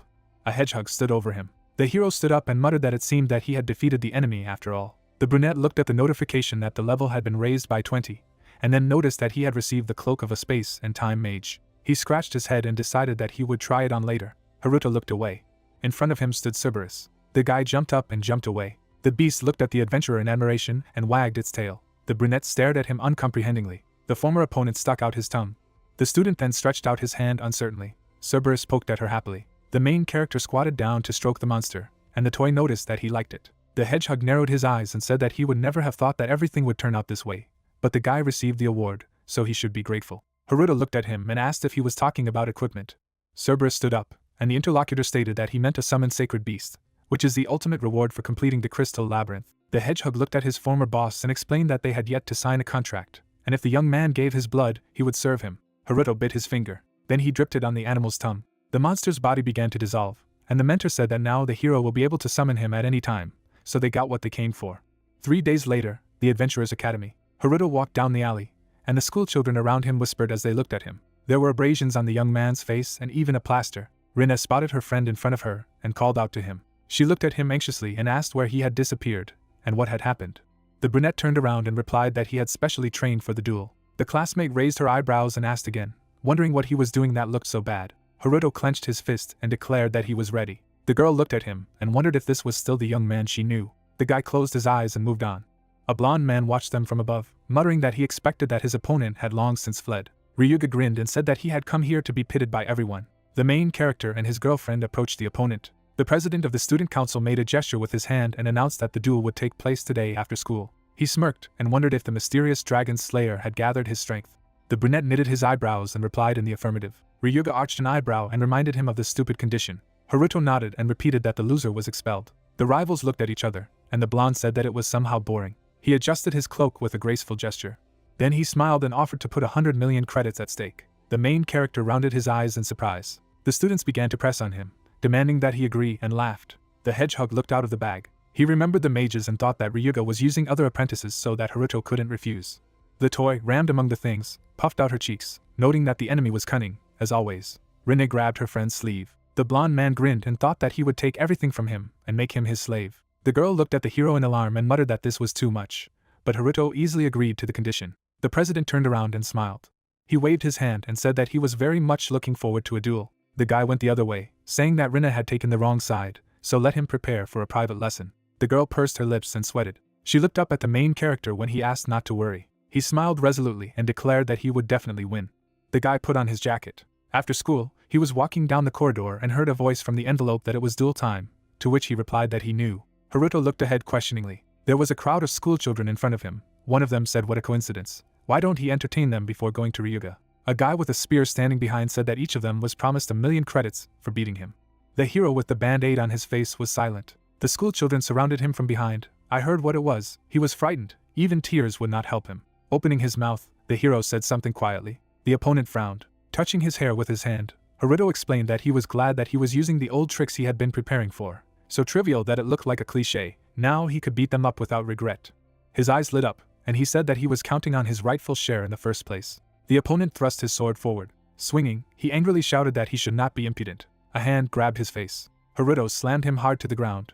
His eyes glowed blue. He called it a break. Standing opposite the others, the hero ordered to attack all together. People gathered in the center of the arena in the Adventurers Academy. Ryuga proudly asked what kind of dragon lover he was. So much boasting. And in the end, he didn't come. A waste of time. With a wave of his hand, the blonde man told the judge that if he didn't show up in a minute, he would automatically be the winner, whether he agreed. The guy with glasses smiled and said that he was stupid for going against him. The second added that he probably just ran away. Ryuga smiled slyly and thought that his servants had probably already dealt with him. An anxious Rina sat in the stands and thought about Haruto. The guy turned around and said that he was here. Turning sharply, Ryuga saw the main character. He stood confidently, putting his hands in his pockets, and heard the question what he was doing here. Looking straight ahead, Haruto asked what was wrong. They were already in a duel. The surprised blonde said yes. The bodies of his henchmen were left lying in the corridor. The hero standing in the smoke said that okay. With a confident look, he offered to start.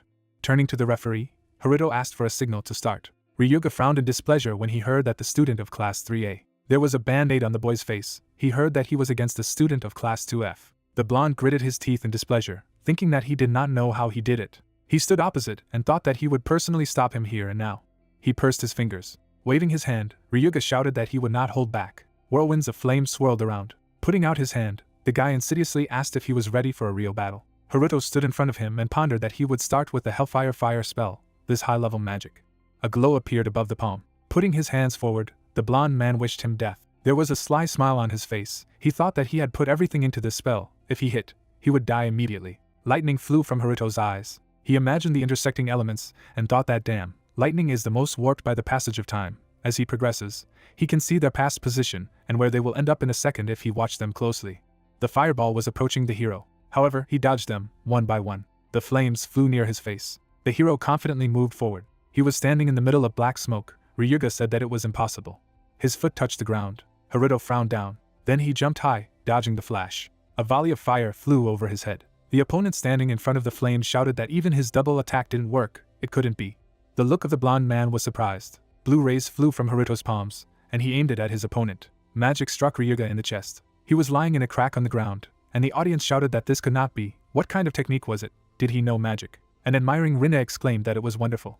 The guy calmly looked down, and she thought she knew that Haruto had changed. Pulling his hand aside, the brunette reminded him that he was going not to give in. The guy in the white cloak was holding his hand. His eyes lit up red. Ryuga jumped to direct the fire, and yelled for him not to anger him.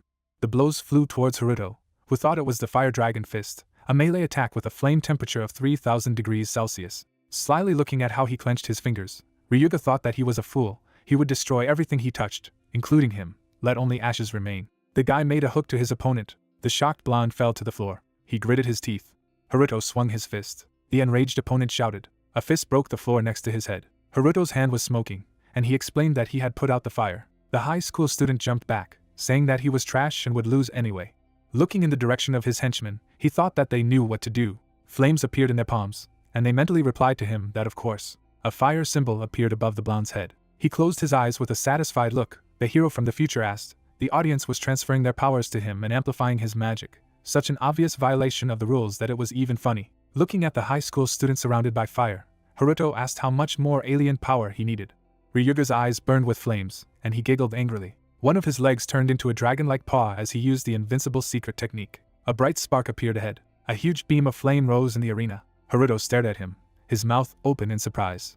The fire surrounded a horned silhouette. Ryuga turned into a huge monster, the embodiment of the fire demon. The voice said that it was a giant monster that had accumulated the strength of several dozen students from the magic course.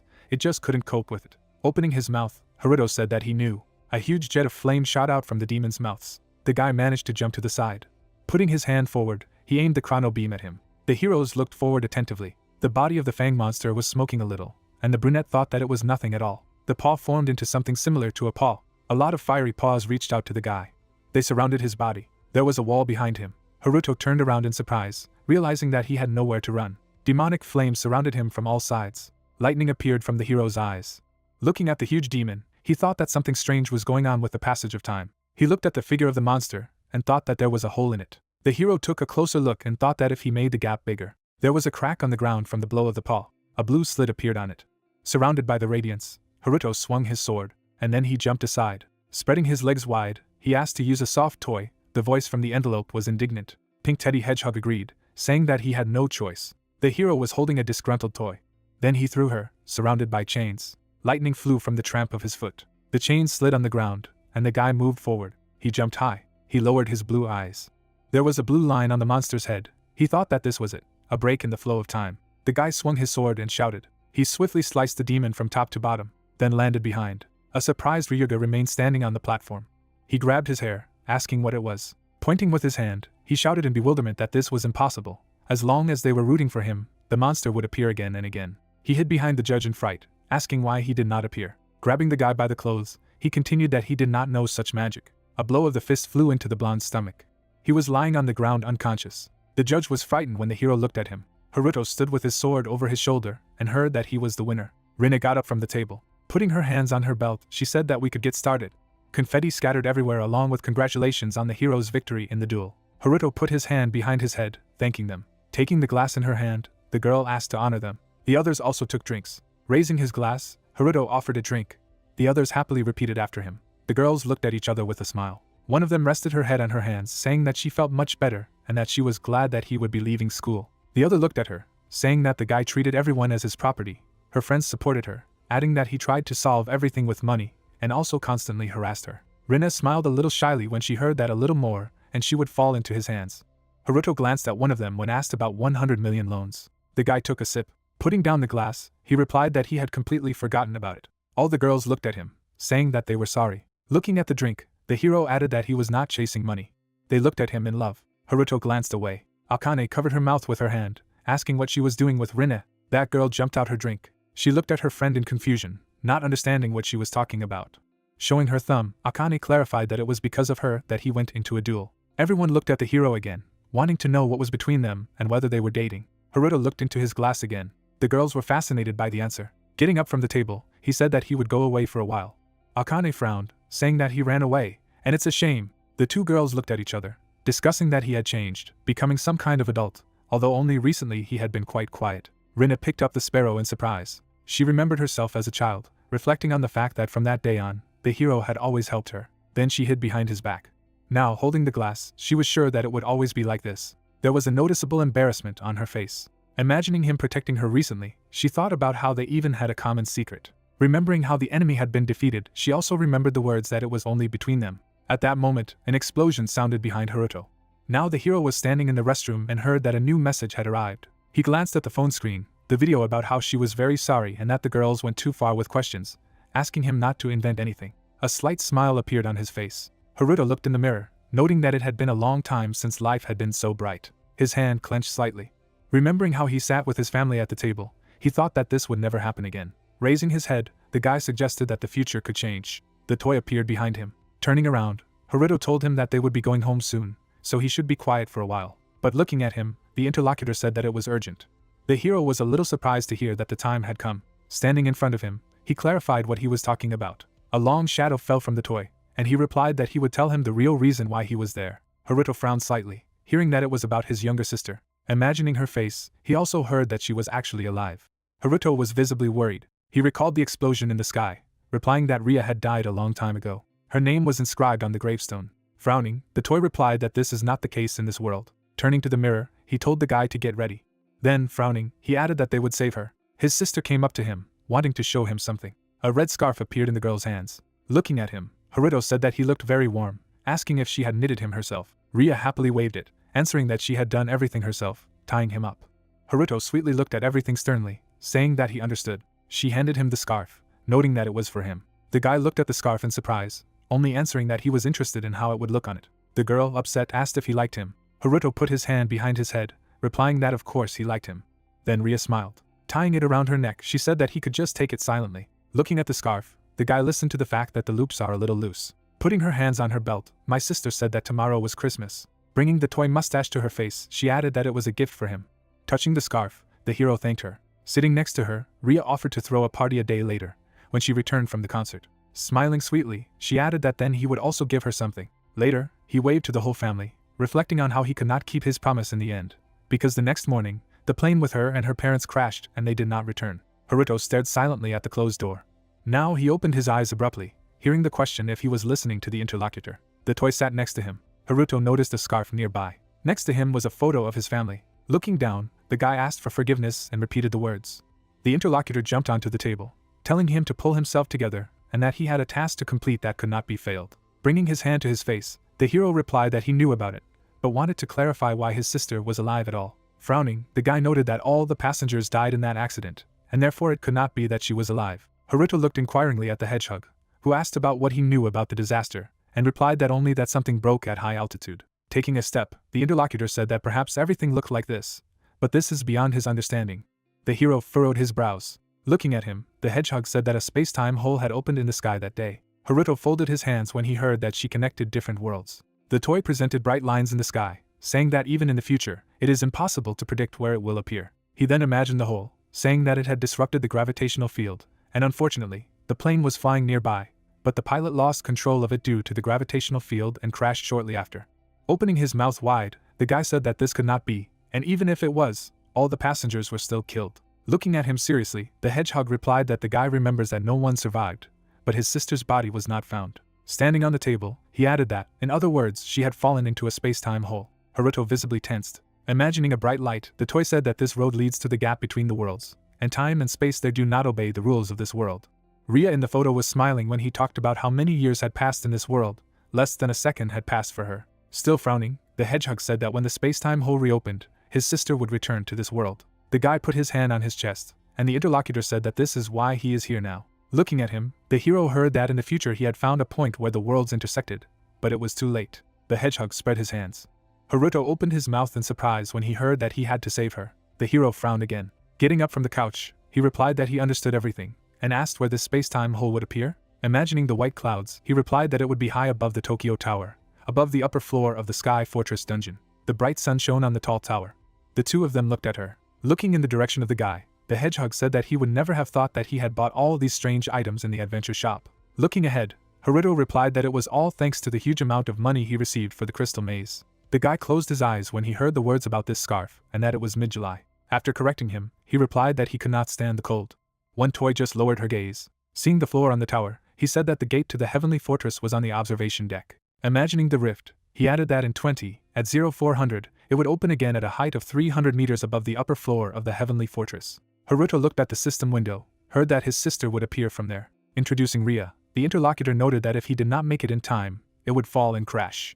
The hero clenched his fist, answering that he knew about it. He clicked on the system window. His body was swirling in a bright glow. The hedgehog climbed on his shoulder, and he said that he would definitely save her. The TV tower was illuminated by the bright sun. Seeing the hero, 2 soldiers stopped him. The guy came closer to them when he heard that a gate to the dungeon had appeared on the observation deck, and only adventurers with a higher rank were allowed to enter. He had to leave them. Looking at the tower, he heard the question of what he would do now, and replied that since there was no time, they would shorten the way. There was a loud stamping. Haruto jumped up. Catching on one of the beams, he listened to the fact that he was starting to behave like his companion, and replied that it was beginning to annoy. He ended up on the ledge of the platform. The hero peeked through the window. Inside, he saw Kurigane. Looking at the man with a group of soldiers, he heard that he had only problems, asking his companion if he knew him. Seeing Kurigane giving orders, he replied that he was now the guild master, as well as stubborn and too serious. A squad of soldiers stood behind him. He also said that he would check the entire area in front of the gate, and wait for the situation to change. A bright light emanated from the gate. Haruto noted that they do not have time for this and they need to go. A ball appeared in his hand. Hearing a loud sound, Kurigane asked about what it was. Glancing at one of the soldiers, he ordered to see what was happening. Looking at the window, he was sure that it had broken, but everything seemed to be fine.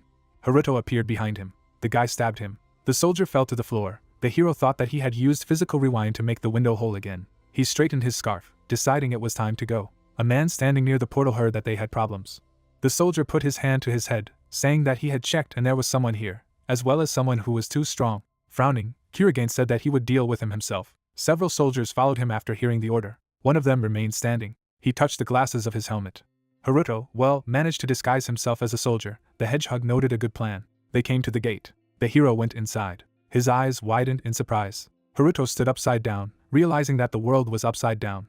Seeing the gray walls in front of him, the hero heard that he needed to go down the steps in the heavenly fortress, which meant that he needed to climb up, to which he noted that although it was called a dungeon, it was in the sky. Hedgehog frowned, saying that the theme of the dungeon was occult. He would be attacked by zombies and ghosts. Closing his eyes, the hero noted that this was ironic. A weapon appeared in his hand, and he said that it would be hard for him as a swordsman in such an environment, to which the toy replied that he had already taken care of it, asking if he remembered the element they had inserted into his sword. He remembered the system message with the selection of an element for the alloy. Then he chose the zipper. They looked at the passage ahead. The companion noted that that was why he had come at that time, and now they had to go. Haruto rushed forward. Something caught his attention. The monster appeared in front of him. He raised his weapon to attack. Taking a strong step, the guy heard that during his companion, this dungeon disappeared almost immediately after it was discovered, so no one entered it. Haruto startled several more enemies upon hearing that the other person did have some information. Dust rose from under his feet, saying that the heavenly fortress consists of 100 floors. Enemies disintegrated behind his back when the hedgehog said that a strong boss, which could not be avoided, was guarding the 20th floor. Rushing forward, Haruto calculated that there were 5 bosses per floor. Looking at the phone screen, he saw that there were 20 hours left, and he couldn't waste time on petty battles. The hero looked ahead in shock. There were many monsters in front of him. There was no end to the zombie army.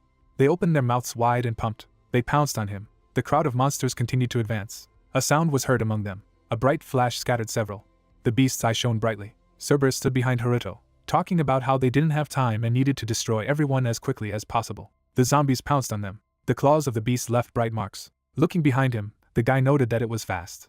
Holding on to his shoulder, the hedgehog said that, as the name of the summoned beast implied, he was sacred, and his attacks were inherently holy. A crowd of zombies appeared in front of them, and they decided that they needed to move on. Later, there were many reports that they were moving to the floor higher and higher. A new message notified that they had moved to the 20th floor of the dungeon. Cerberus' claws slid across the floor.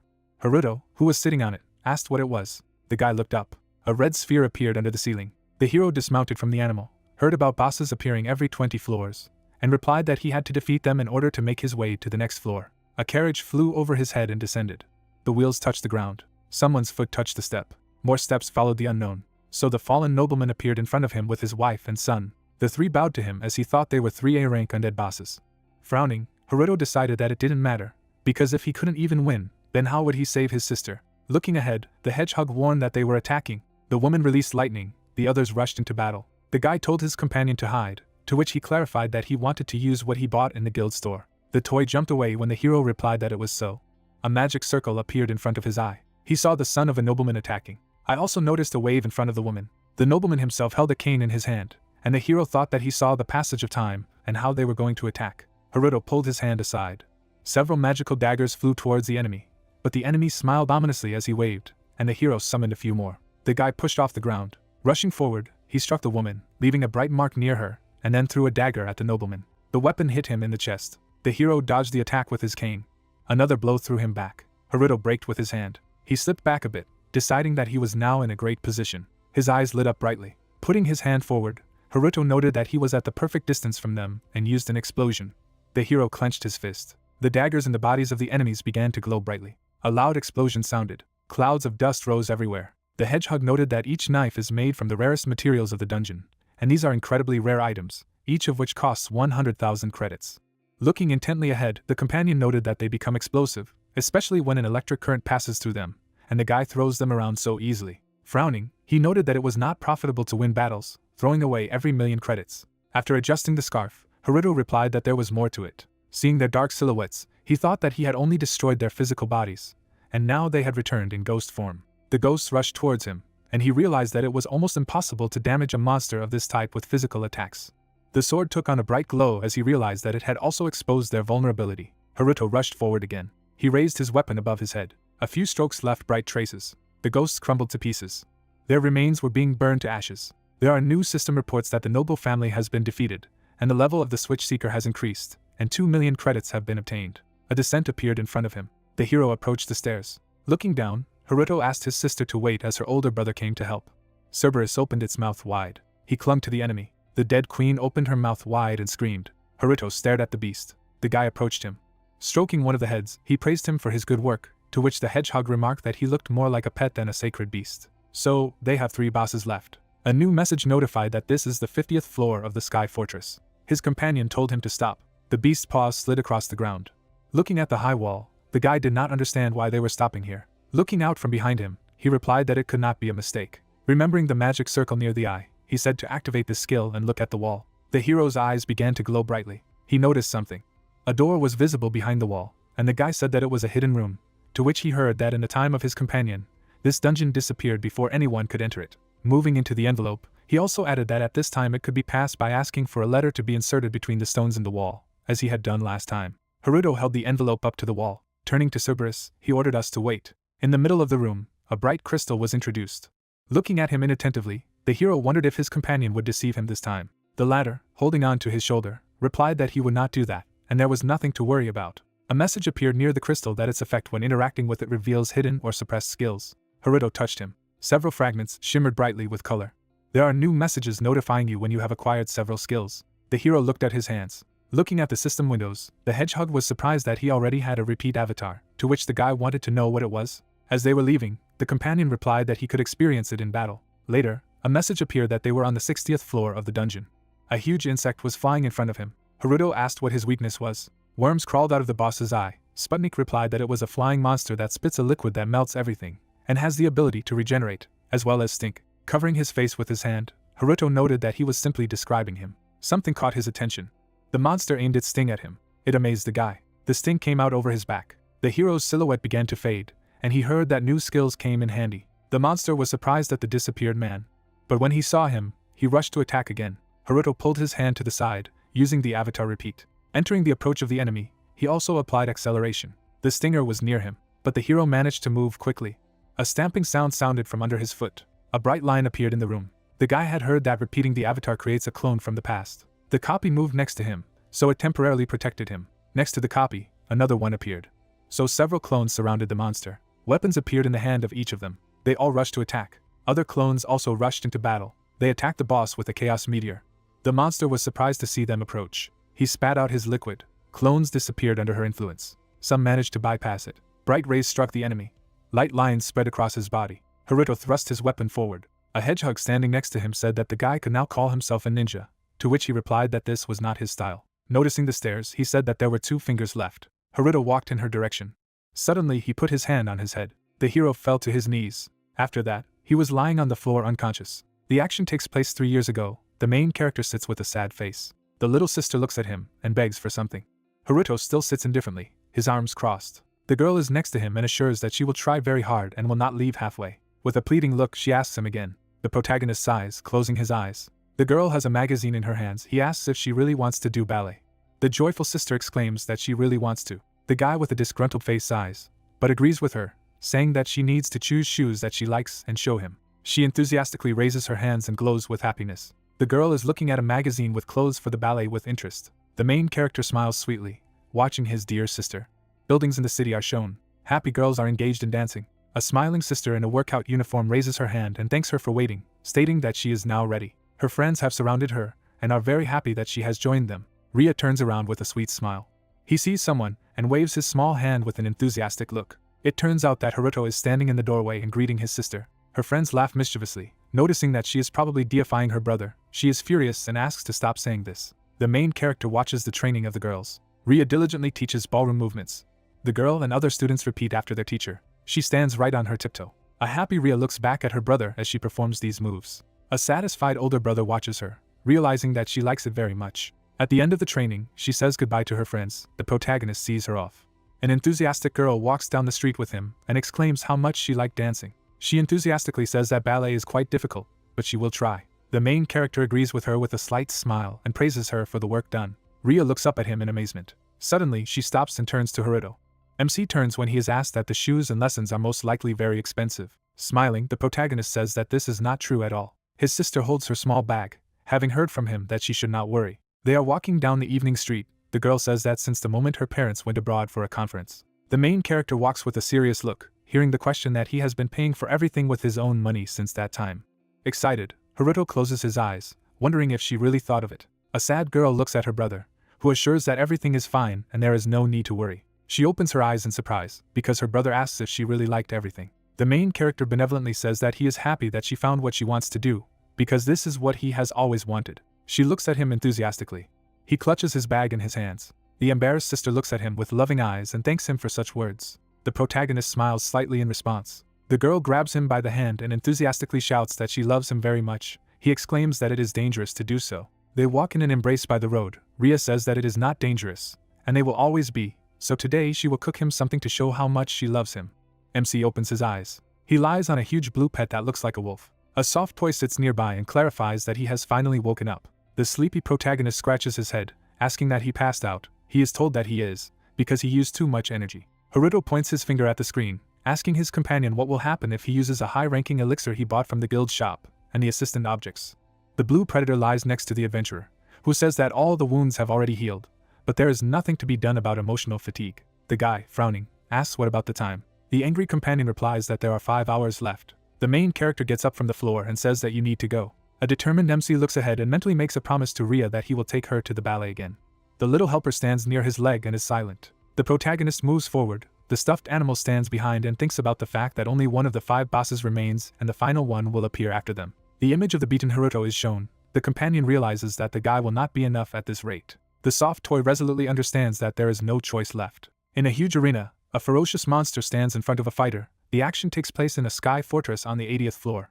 The acid mummy king, one of the 5 bosses, screams in a rage. Suddenly, chunks of ice fly around him. The protagonist, holding out his hand in front of him, uses the skill of space-time magic, a gravitational beam. The system states that the monster is damaged, and the adventurer's level is increased by 2, as well as the skill of possession, while receiving 3.5 million credits. Haruto sighs tiredly. Behind him stands a blue beast. The main character strokes the joyful Cerberus and thanks him. Suddenly, the guy feels green energy. In the system window there is a choice whether he wants to use the elixir. MC looks on nervously. A stuffed animal with a smirk asks if he wants to rest. Haruto objects with a serious look. Because they are short on time, there are only 3 hours left. The guys are standing in the middle of the arena on the floor. The protagonist offers to go to the top floor. The system notification says that he has reached the 100th floor of the heavenly fortress. On the ceiling you can see dark space and the planet. The startled guy looks up and asks that they are now in space. The companion replies that it's time to fight the boss of the dungeon. They stand in front of a giant gate, and he is told that after that he will be able to get to where the space-time hole will open. The guy with a serious look needs his fist. The companion and Haruto's eyes glow blue. They are determined to go. A mysterious scoundrel sits on a throne in front of them. A carpet is in front of them. A large skeleton with an energy crown sits silently on a throne. It has black furs and white bones. He wears a gold bracelet on his arm and a real crown. The system states that he is the main boss god of the underworld, the Soul Ripper. The skeleton's eyes light up with red fire. The protagonist and his assistant see this in displeasure. A fighter stands in front of a giant monster, a stuffed toy claiming that this mutant is not even in the archives of his world. The hand of the Soul Ripper is on the throne. He asks if a man really came to him, and even completely alone. The wary guys hear this. The main character asks if they really have a highly intelligent creature capable of perceiving speech. The main boss of the floor radiates dark energy, arrogantly says that for one of the low human race, whose representatives can only huddle in packs and fight enemies, it is quite commendable to come here alone. He reaches out with his bony hand to the weapon, which emits purple smoke. The main character in response to this reaches for his blade. Opponents appear before each other. The sinister monster angrily declares that he is the god of the underworld, then offers to start, adding that the protagonist should rejoice, because he uses the deadliest weapons. Frowning, the soft toy declares that this weapon is in the archives. A sacred side commanding curses is shown. The companion explains that it is used by high-ranking illusion mages. The alloy causes psychic distortions and applies a debuff, so it is very dangerous. Haruto, without changing his expression, claims that he doesn't care at all. His eyes light up blue, exclaiming that he will now defeat the enemy. A purple core shines in the skeleton's chest. The main character notices that this is the weak point. The protagonist's legs begin to radiate mana. Standing in front of the monster, it absorbs energy, starting to use the third level of acceleration. Haruto, holding the hilt of the blade, goes on the attack with lightning speed. The main boss follows him and notes his speed. The fighter approaches the opponent by swinging his sword. Suddenly, the guy sees the tip of a scythe in front of him. The skeleton hits the ground, the stones scatter to the sides. The protagonist deftly jumped, thereby dodging such an attack. The ferocious protagonist flies down, about to strike again. The monster's weak point shines brighter and brighter. The point of the sword tends straight to the skeleton. The monster deftly repels his attack with his scythe. A small explosion occurs. Haruto sees the main boss emit purple energy. A skeleton with a crown attacks him in a rage. MC stands on the ground and sees the scythe approaching. Suddenly, the main character went into another state. A scythe passed through him. The boss, frowning his red eyes, remarks that this is simply a fake. Suddenly, the main character is right behind him. He extends his hand using the stop chain skill. The energy chains instantly bind the king. The protagonist swings his mighty sword. The chains restrain the skeleton, but the system window says that a curse of this type will not work on a god. Suddenly, the chains shatter into pieces. Haruto is shocked to see this. The pieces of chains turned red. The ferocious main boss sees the opponent. The protagonist is horrified to notice the approach of an enemy attack. He dodges skillfully, lowering his body lower. Grasps the floor with the palm of his hand. In an instant, he bounces off an approaching enemy. The tired fighter looks at the king, who claims that he was able to dodge the sacred scythe twice, so apparently he is very confident. The arrogant king claims that after all, he is just an inferior form of life that has to grovel instead of flying. The giant skeleton is much taller than the guy. He asks if he should cut off his legs. The monster's eyes sparkle red even brighter. It uses the cursed dimension. Suddenly, the discouraged protagonist feels the effect of this attack. The guy is upside down. Haruto sees an upside-down skeleton. The bewildered protagonist asks if he is upside down again. The skeleton grins ominously, red flames bursting out of its eyes. Suddenly, the floor begins to crumble into pieces. The main character notices this. He falls into this hole, realizing that things are bad. The protagonist flies on, realizing that it was not easy for him to climb to the 100th floor, and now he falls. The Soul Ripper swings his sacred scythe, claiming that he will no longer be able to move so easily. Gritting his teeth, the guy gets nervous. The evil king strikes with a scythe. An energy blade appears in the hand of the main character. He mentally calms himself, realizing that he just needs to try. He points his blade at the enemy and shouts for an explosion. A powerful flow of blue energy resists the attack of the scythe. The main character hits his back right against the wall. Gritting his teeth, the protagonist notices that there is a wall there. He stabs his sword hard into the wall. The guy rises, holding on to the handle. A skeleton with a scythe sees MC go down. Haruto looks around excitedly. The main character is hovering in place, holding on to the blade. He realizes that this whole thing with the fall is just the magic of illusion. In a flashback, the Soul Ripper used the skill. The guy realizes that he has fallen into a trap, while thinking about how to undo the curse. His gaze is alert and directed forward. The sinister king spews violet energy and thereby turns into a powerful attack. It opens its mouth, from which smoke comes out. At the last moment, the fighter jumps away from this stream, which crashes directly into the wall. Part of the protagonist's leg falls into the smoke. He is frightened to see a pink substance consume his leg. The Soul Ripper claims that it will be his last experiment. The protagonist, sticking a blade, hangs below. He is told that the anger of the dead will destroy him. A pink aura spreads through the body. The monster wonders what will kill it first. The cursed side shines purple. The scoundrel wonders if it will be hatred of his own kind. The king looks ahead ominously, assuming that perhaps this scythe will kill him. Pink mana approaches the protagonist's head. He hangs on the blade, realizing that he needs to get out of here urgently, but it is not clear how to do it. The ferocious floor boss looks down. With a cunning smile, he says goodbye to the pathetic fighter. He swings his giant scythe, unleashing a powerful stream of dark energy. The smoke gets to the face of the main character, who wonders if this is how it will really end. His sister is in his mind calling him by name. Closing his eyes, the protagonist desperately talks about Rhea. A powerful opponent attacks confidently. Suddenly, he is stopped by level 78 energy chains. Haruto opens his eyes in shock and does not believe what is happening. He looks around in surprise. There is a soft toy in front of him. The guy exclaims that this is his assistant. Frowning, the companion declares that this is his last chance. Suddenly, the toy begins to emit a bright stream of light. The companion's body is electrified, but his gaze is serious. The protagonist shields himself with his hand from such a bright flash. In the blinding light, you can see the guy's eye. A warrior dressed in a cloak appears in front of Haruto. He takes off his hood. As an adult, Haruto claims that it won't be very good if he dies because of him. The protagonist is shocked to see this. His older version at this time uses absolute rewind.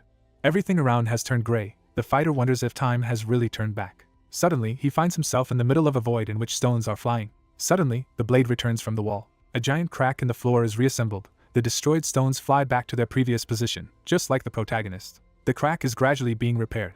The pieces fall back into place. The fighter again finds himself in front of the floor boss. They look at each other in complete shock. The Soul Ripper looks at him and asks how he cancelled the curse cast by the god. A warrior in a cloak and boots stands next to him. The older version of the protagonist states that he hasn't looked like this for a long time. The skeleton looks at them in a rage and wonders if they really think that the number will change anything. The Soul Ripper unleashes a massive flood of dark energy and anger as he screams for his best experiment to appear before them. Human hands reach out from the clouds of energy. Identical dolls come out of there with a grin. The skeleton, raising his arms up, forms a powerful vortex of energy, at the same time announcing that the god of the underworld will hand them over to the sacred judgment, while the fighter asks that the boss can create monsters of A+ rank. Standing towards the young version of Haruto, the warrior calls him to stand up. The adult protagonist calmly claims that he will deal with the change, and he is wearing a Soul Ripper. The agitated protagonist tries to say something. A crowd of evil dolls have gathered near the giant skeleton, MC explaining that he has the rank of god and is incredibly strong. The adult version of the protagonist calmly declares that there is no need to worry, because the guy has learned to control the magic of space and time, so he has a chance to win. The confident fighter claims that after all, the main character is him. Leaning on his sword, he gets up from the floor. The main character stands next to his adult version, declaring that he understands everything. The man puts his hand on his shoulder and urges him to listen to the plan. They whisper softly as they stand in front of the strongest Soul Ripper. The skeleton's arm moves forward. Thousands of sinister dolls with small sides fly forward. The king demands that they be destroyed immediately. Small monsters fly to attack, but suddenly they see a strong flash. The young protagonist runs swiftly forward. At this time, his older version rushes to the attack with lightning speed. Ferocious dolls see a goal in front of them. An older version of Haruto puts out his hand in front of him, about to do something. There are dozens of small monsters in front of him. He uses the gravity territory skill. The eyes of the villains are filled with hatred. Energy spheres are formed near the fighter. At this time he calls them loudly. He throws up his hands and shouts that he is their rival, so they should swoop in. Haruto is running with his blade in his hand. Small flying dolls chase him. The protagonist rushes on, while behind them, the older version makes an explosion. An assistant from the future puts his hand in front of him, using the acceleration field, and shouts that the guy almost succeeded. The main character steps on the floor. Energy traces are visible from his foot. The Soul Ripper sees the fighter approaching him. He declares that they are just nasty humans. Lightning bursts out of the eyes of the main character. They wish him death. Suddenly, dozens of red rays pierce the space, the floor boss using the cursed dimension. The guy feels the effect of this skill, shouting that he has already seen this technique. Soul Ripper is shocked to see Haruto smash his barrier and approach his head. MC flies to attack in anger. The skeleton emits pink smoke from its mouth, screaming that they are pathetic insects. The protagonist carefully assesses the situation and realizes that there is no point in attacking from behind. You need to take a shortcut. Their powerful attacks meet. Haruto thinks that his weak point is an open seam on the matter of time in the heart area. Powerful rays of blue and pink meet in front of their faces. The protagonist, frowning, dodges a chaos meteor flying right next to him. The ferocious skeleton growls as it notices. The villain unleashes dark energy again, shouting that a pathetic person should not get carried away. Red streams of mana fly at the protagonist. This skill is called the Edge of Damnation. Haruto feels 3 powerful blows directly to the chest. Blood spills out of the main character's mouth. He begins to cough in pain. The Soul Ripper stands in front of him and sees the protagonist split into 2 using avatar reproduction. The avatar falls to the floor covered in blood. The main character realizes that he cannot distribute and reduce damage. Suddenly, MC appears in front of the main boss. He is full of rage. Lightning bursts out of his eyes, screaming very loudly. Delivers a powerful blow directly to the heart of the skeleton. The monster opens its bony mouth and screams in pain. Suddenly, with a sinister grin, he looks at the main character. The protagonist is discouraged by this reaction to his attack. There is an ordinary hole inside the skeleton. The guy realizes that he actually does not have a heart. Horrified, he sees his opponent counterattack, leaving a cut on his body. The adult version of the protagonist sees this and shouts out the name in shock. The protagonist is cut in half. The Soul Ripper laughs and asks if he really thought that his weak point was in the heart area. The ferocious boss looks at the defeated MC and claims that one of the hallmarks of the god of the underworld is a fake weak point, which is a trick for stupid humans. The body of the main character lies on the floor. The sinister boss of the floor laughs haughtily. He holds out his bony hand as he stands next to the little henchman, calling for an adult Haruto to come over, as he is the only one left. The fighter stands next to the killed guy and exclaims that this is impossible, at the same time trying to understand what his weakness is in this case. The mighty king calmly asserts that gods have no weaknesses. If anything can compare to weakness, it is the very concept of his existence. He sends his little monsters on the attack, shouting that he doesn't need a man's pleas, so let him die. The adult version of the protagonist closes his eyes, stating that they now know everything. Behind the Soul Ripper, the protagonist appears, who says that he understands everything. Haruto calmly remains silent as the skeleton screams that this is simply impossible. Holding a sword, the guy explains to his opponent that the one he killed earlier was an ordinary clone. The slash soldier disappears. Memories are seen with an avatar split. The protagonist says that when he cut it, he created a clone using playback. The guy with blue eyes rushed to attack. MC was lying in blood, while the main character in the present tense explains that it was the real one. The fighter stands on the skeleton's neck and sword. Holding a sword to its head, it shouts that even so, he should have died after a direct blow from the sacred scythe. Haruto replies with a serious expression that the wound was definitely fatal, but before that, a rewind spell was cast on him. Earlier, the adult version of the protagonist put a hand on his shoulder. He explains that before his death, his time was rewound. They whisper that it is a very difficult skill and cannot be used twice on the same target. Haruto then says that apparently they succeeded the first time. The ferocious Soul Ripper clenches his teeth and cries out in anger. Dozens of chains bind him. The soldier stood opposite. The frightened king looks at him, being asked that they will move on to climax. Holding the monster in one position, the adult version of the protagonist asks what he said, saying that the weak point is the crown, so along with his stupid head. Two versions of Haruto confidently claim that they will absolutely destroy it. Suddenly, a yellow light illuminates the boy's face. A joyful Ria thanks her brother for everything he has done, while saying that she loves him very much. The protagonist's eyes sparkle even more than before. The main character deftly cuts off the head of the Soul Ripper, using the power of his older brother. A bright flash occurs. In anger, Haruto shreds the skull into dozens of small pieces. All of them fly apart. A monster with a severed head falls to the floor. Small summoned dolls also disappear. A tired guy walks through the arena. Smoke dissipates around. Several system windows transmit messages that the god of hell has been defeated. 124,000 experience and 35.5 million credits have been obtained.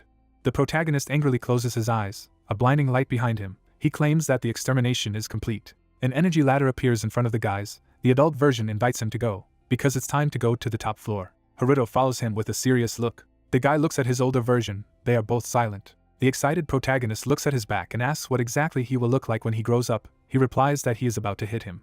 MC sighs and shrugs his shoulders, stating that it would have been easier if he had helped him from the beginning. The adult version climbs the steps, explaining that this is an exceptional case, because it is not as easy as it may seem at first glance. The older protagonist goes ahead and demands to stop talking, because the space-time gap will soon appear. A man in black and gold gloves needs his fists. He escorts the protagonist, who is walking behind, while urging him to hurry.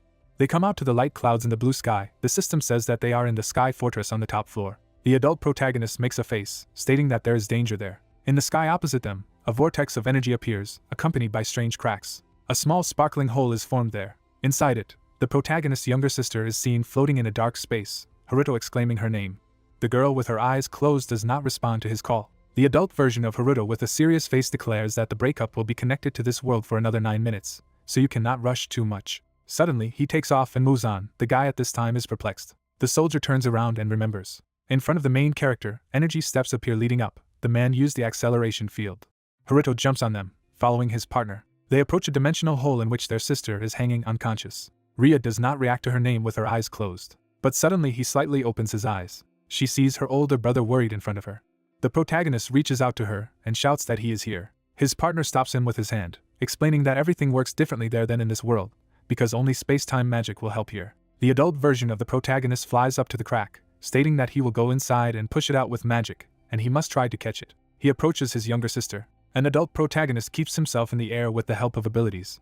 He points his hand at Ria and begins to release energy rings. The guy is standing on the other side of the spatial crack. He holds out his hand and exclaims that it must be moved to him. Ria calls for her brother with a sad look. The main character, frowning, does not understand what is happening.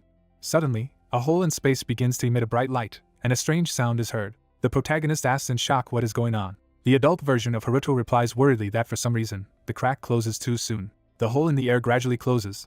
The protagonist understands that this cannot happen. The younger sister is also hanging in space. The crack is rapidly closing.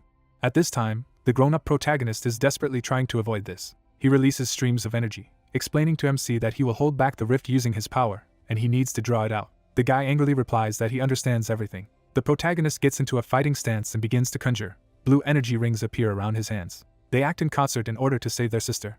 The adult version of the protagonist nervously explains that if the gap closes on her, she will be torn apart, and if she does something wrong, she will break. The protagonist, gritting his teeth, replies that he understands everything. Ria suddenly falls down. The main character reaches for her with his hand. They shout to him that he needs to be caught. Haruto grabs her arm. She lands in his arms and exclaims with joy.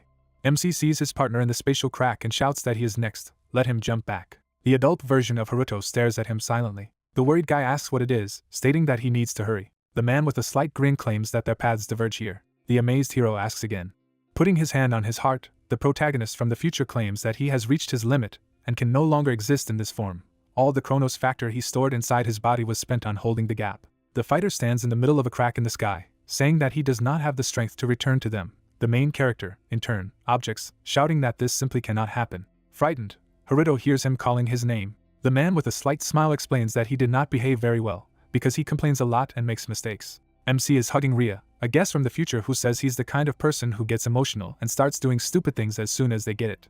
Streams of powerful energy plow the space. He says that he does not regret at all that he fought together with such a sincere and kind person. The adult version looks at them through the dimensional hole and says that this gap will never open again, so they need to say goodbye. The desperate protagonist stretches out his hand and shouts for him to stop, because this is impossible. The grown-up protagonist sadly claims that he trusts him with his dreams. With a smirk, he asks the guy to save this world instead of him. Haruto opened his mouth in shock at what he heard. Then he resolutely purses his lips. He puts his hand on his heart and confidently states that the fighter can leave it to him. The adult version happily says that he remembered what was said. Ria watches their conversation in amazement. The crack heals. The adult version says that she is now safe and he is happy that the lady is fine. The sad girl looks at him and asks if he is really her brother too. Haruto from the future opens his eyes wide. In his memories, his beloved little sister is having fun. The energy absorbs the joyful fighter, who smiles and tells her to welcome home. Behind the crack you can see how his image is incinerating. The gap in space closed completely. The main character holds his hand on his heart and sighs. The guy bursts into bitter tears. They stand in the middle of a long arena, surrounded only by the sky. He realizes that at the same moment he lost and found a dear person. The events take place on the same day after completing the Sky Fortress dungeon. The building of the Adventurers Academy is visible. The main character goes inside. Someone exclaims that he has finally come. Enthusiastic girls surrounded him, declaring that they had been waiting for him very much. Puzzled, the protagonist looks at them and sees the third-year girls. A short-haired student with a slight smile claims that they would like to thank him on behalf of the entire association. Joyful ladies smile, saying words of gratitude in unison. A disgruntled student declares that she is very glad that that pervert was beaten. Another adds that now no one will cry into the pillow. She happily points her hand at the main character and exclaims that he saved them, while not understanding who gave him the nickname of the plague god in the first place. The worried guy brushes it off and asks to calm down, because he just wants to live in peace. A girl in a white robe approaches them. The protagonist sees her and recognizes her. Yuzuki walks towards them with a confident gait. She immediately bows, declaring that she would like to apologize for the incident with the president. The embarrassed guy says that you shouldn't do this, because she is not to blame for anything. Yuzuki does not stop bowing, while claiming that she cannot pretend that nothing happened, because she herself will soon become the president of the council. The bespectacled student looks up, asking if he wants to work for the good of the school. She adjusts her glasses with a smile, explaining that she is recruiting a new student council and would like MC to become a warlock leader. Everyone around is dumbfounded by this news. The main character scratches his head and says that he does not want to participate in this. Yuzuki grabs his palm with both hands. She desperately asks him to join, assuring him that she will do anything to do so. Rinne opens her mouth in shock as she watches this picture. Outraged, the girl tries to understand what has come over Yuzuki. A friend pulls a bespectacled girl and says that the lesson will begin soon. In a commanding tone, she claims that they will continue the conversation during lunch and that he should not go anywhere, since this is an order from the president of the council. Closing his eyes, the protagonist scratches his head. The blue sky illuminates the sunny courtyard. Haruto sits on a bench and points his finger at the system window. It lists his stats. Level 98, a swordsman class with space-time skills. He remarks that this is amazing. In the window it is written several acquired skills. He says that apparently he will not lose to anyone now. In his memories, scenes of boss battles arise. His gaze is wary. The system states that the total amount of loans is 43.5 million credits. There is a bright daytime sky above him. The main character realizes that an ordinary schoolboy should not have such an amount. He holds up a sandwich and thinks about how it sounds. Yuzuki interrupts his piece by shouting where he has gone. The girl looks around the courtyard with the students and realizes that he is not here. An angry student stands with her friends and says that she warned her not to go anywhere. Another offers to watch it in the gym. Haruto is enjoying a sandwich at this time. He gets up and is surprised at something. The guy jumps down and realizes that he needs to come up with some kind of plan in case everything continues like this. Haruto turns around, agreeing with this, then asks if there are any ideas. On the bench you can see the image of a sitting companion, but in its place it is empty. The protagonist looks back at the passing plane, realizing that it is no longer there. A residential building in the city is shown. Haruto climbs the steps. In his hands is a white package. The guy presses the numbers on the combination lock of the door. He hears with a serious look that he has come late. The little sister indignantly declares that in fact she has been waiting for him for a long time. Her expression has changed to joyful. She greets her beloved brother. The main character stands silently. He says with a big smile that her older brother has finally come home. Delicious dishes are on the table. Ria solemnly presents dinner to her brother. The surprised protagonist looks at the food, hearing that she cooked it for her beloved older brother. The girl looks at him suspiciously, asking if he really bought it at the store. The excited guy thinks that he went to the store out of habit. She stands in front of him, demanding that he stop buying unnecessary products. Ria raises her finger and says that they still live together now and they need to save money. Haruto listens to her silently. His serious look is replaced by a heartfelt smile. He agrees with her. The protagonist listens to her attentively after she addresses him. My sister smiles. She enthusiastically tells her brother to welcome home. Haruto freezes in shock. He recalls the last words of his adult version. The main character smirks in response. He looks at her with kind eyes and sincerely declares that he is very glad to be at home. The protagonist puts the bag on the table while she says that before sitting down to dinner, you need to do it. The children stand in front of the frame with family photos. They turn to mom and dad. In this picture, they are very happy. The children thank their parents for raising them, while asking to continue to watch them. Clasping their hands together, they pray. The protagonist looks at his sister. Ria notices something in surprise. A red scarf lies near the frame. She remembers that she once gave it to her. Memories from the battle arise. The girl wonders that he was with him all this time. His sister hugged him then. Haruto says it was. The smiling girl notices that it is actually June. He embarrassedly replies that he is always freezing. They sit down at the table and get ready to eat. Ria wishes him bon appetit. Happy brother and sister put their palms together. She reminds that she has prepared this for her beloved brother, who thanks her. Haruto tastes food. Ria is amazed to watch how he eats. While clarifying whether he liked it, the main character replies that it is very tasty and it is just wonderful. Brother and sister are sitting at the table. The girl clarifies whether she really returned. The protagonist states that he has submitted all the necessary documents. MC eats the greens, stating that he said that his sister was alive. She happily thanks him. A slightly dissatisfied Ria says that she has lost 2 years, so now she will have to try hard. My brother eats with pleasure, noting that he will also need to make up for it at dance school. Closing his eyes, the guy enjoys the food. The girl asks if there will be any problems with money. He replies that there is no need to worry about this. The system window shows a credit balance of 43 million. The protagonist claims that she now never needs to worry about it. She will be able to go to the dance academy even when she becomes a grandmother. She giggles, not understanding what it even means. The sister turns around in amazement. A soft toy lies nearby. She asks that all this is also thanks to him from the future. They are holding a plush toy. The guy agrees with his sister and says that they should be grateful for it. In a flashback, the dying protagonist from the future said that he trusted him with his dreams and wanted Haruto to save the world for him. The protagonist is holding a toy, not understanding how to save the world now. The girl reaches into her pocket, stating that she remembered that it was when her brother saved her. Next to her lies a magic cube emitting a bright light. Ria asks if he knows what it is. Shocked, MC looks at him and exclaims that it's a message cube. Suddenly, the artifact begins to emit brighter energy. A deadpan companion in the form of a plush toy flies out of it. Haruto is stunned by this development. But it turned out to be a hologram. The toy conveys a message that if they watch it, then it is no longer there. With a slight grin, the companion expresses confidence that the protagonist probably does not know what to do and is thinking about how to save the world without him. The main character listens to him in surprise. The assistant's hologram states that as an incomparable magician, he has prepared for such an outcome. The brilliant companion smiles, asking if he is really cool, because now he can be praised. The guys silently listen to the message. Haruto notices that he is even behaving like this there. The shocked guy hears that the assistant will send a letter from the future of the second version to his storage. The guy asks again. The toy smiles confidently, explaining that everything he needs will be there. The main character listens attentively, then he is asked if the savior understood everything. The cube glows even brighter than usual. The system window says that the letter from the future of the second version has been sent to the adventurer's Haruto vault. He is shocked to see this notification in front of him. A hologram with a companion declares that the guy should not relax, just because he is not around. The eyes of the main character reflect his smiling partner. Haruto smirks.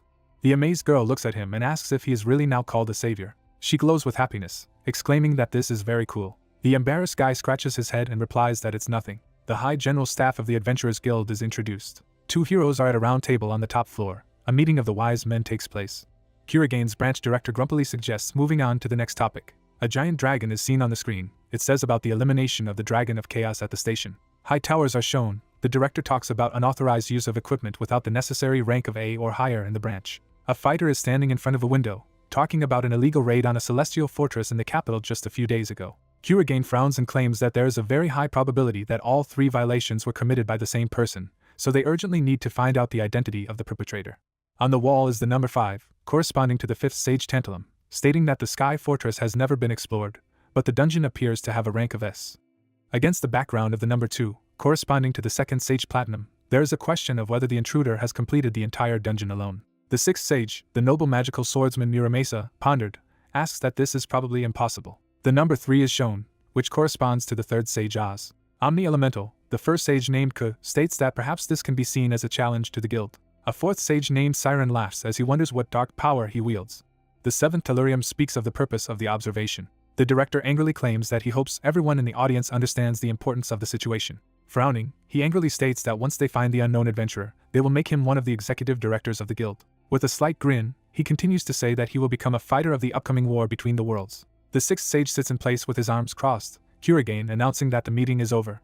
The events take place the next day, in a tall building in the middle of a busy city. A little girl holds a balloon and walks hand in hand with her mother. The lady is inclined to the flowers on the counter. Noticing how beautiful they are, she is told that now they have a promotion, a 30% discount. A little daughter is watching a butterfly fly by in amazement. A flying creature is reflected in her eyes. While her mother is buying flowers, the girl runs out onto the road. A truck pops up in front of her, rushing at full speed. The driver is horrified to see what can happen now. The mother turns to her daughter. She opens her mouth in shock. The daughter walks along the road further. Her mother shouts for her to be careful. The child turns around and sees a speeding truck in front of him. Fear is in her eyes. Mom is sitting on the road in front of a pool of blood. She has covered her face and is holding back her crying. Suddenly, a blue spatial silhouette of the protagonist appears, holding a child in his arms. Mom looks up at him through tears.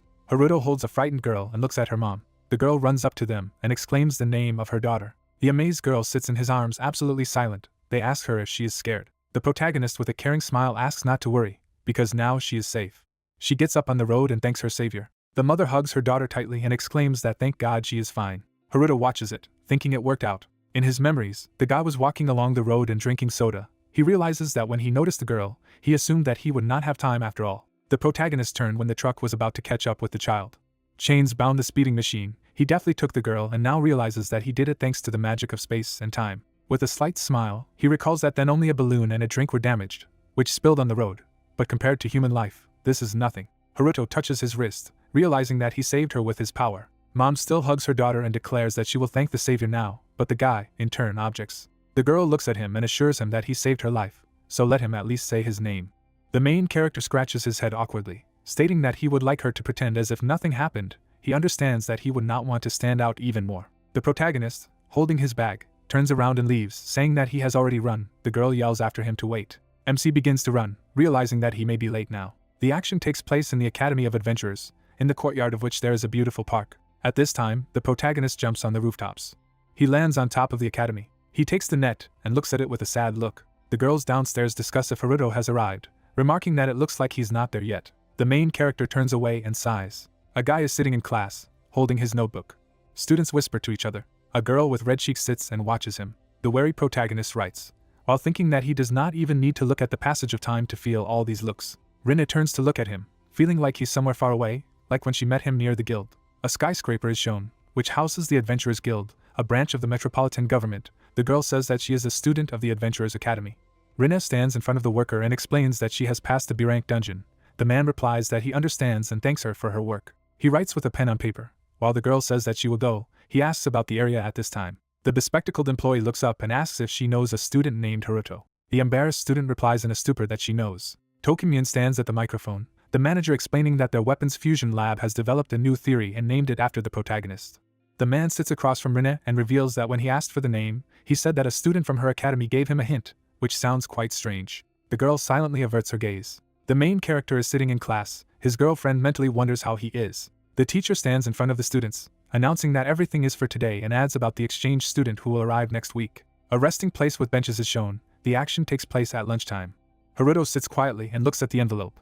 A bag of food lies next to it. In his hands is a black letter from the future of the second version. The envelope is closed. It is said that first the main character needs to bring the sword to perfection, because after all, space-time magic is auxiliary. His true talent lies in the use of a blade, and if he wants to become a great magician, he needs to focus on this weapon. Haruto stares in amazement at the system window, which explains that the time will come and he will understand what it was for, but for now, that's all. The guy sprawls on the bench, noticing that he is secretive, as usual, never explains anything. The character stands on the green grass. The bespectacled guy calmly uses silent steps and instant movement. A bright flash occurs.